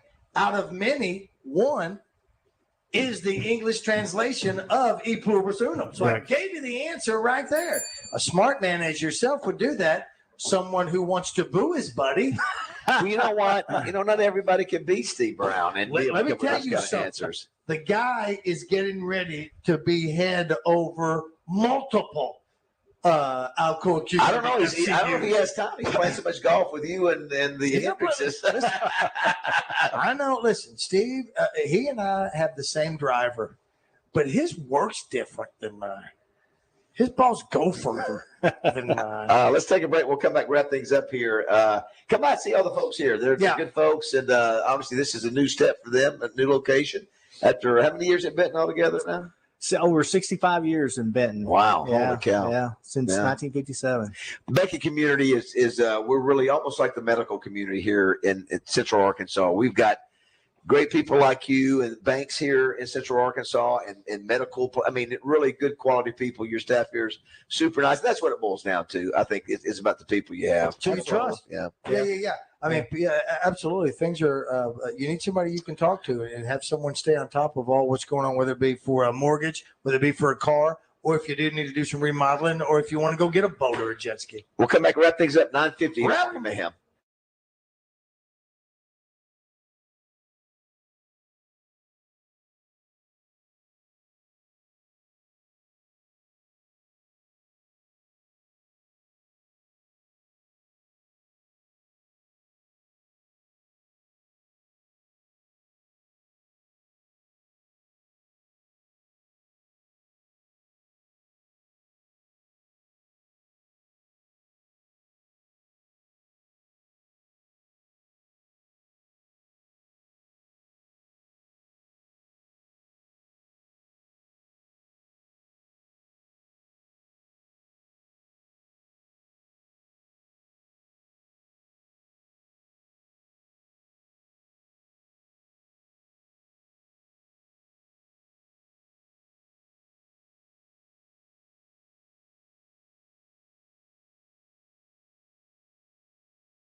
Baz, I got something here. Thanks to my buddy Kent Berry, the meat man. Yep. He informs me that he is putting in for me to have the record for the fastest game of Family Feud yesterday. That was impressive. We did it in 57.275 seconds. Great job. That could be the record. It's outstanding. Justin Akery joins us now. Good morning, Justin. What's going on, man? Just getting ready for the big show. Big show. Did you hear Sam Pittman comment about the guys that are coming to participate in Countdown to Kickoff? When you were asking him, talking to him about country music or whatever show you guys saw at the event center. No, I didn't catch it. What did he say? Yeah. He was complimentary of the guy. Just said they're really good, outstanding young men beyond football players. He said everybody's going to be really impressed with Good. them. He talked that's pretty much at media days. So yeah, all good dudes. What's happening on your show today? What? May not be familiar with, but he played in the Open Championship. He was one of two guys with Arkansas connections to make the cut, and he is going to join us in studio. He's a listener to the Buzz, and he is a guy on the rise in the world of pro golf. So he's going to visit with us in studio today. Kevin Kelly is. I just saw he got screwed on his flight out, so that's one good thing about social media. You get to call out American Airlines or whoever gave you trouble. So I don't know if he's going to be in or not. He was a player. Happens. I don't know why he doesn't fly private. It's ridiculous. You guys saw related to the obsession is remarkable to me. It is amazing. Every year there's something new related to private schools, but it's pretty funny to me. The upcoming season and in the future and what that all means. And then Chris Alley's calling us in the 12 o'clock hour. We'll give you final details on their event tonight. Was that 3 year and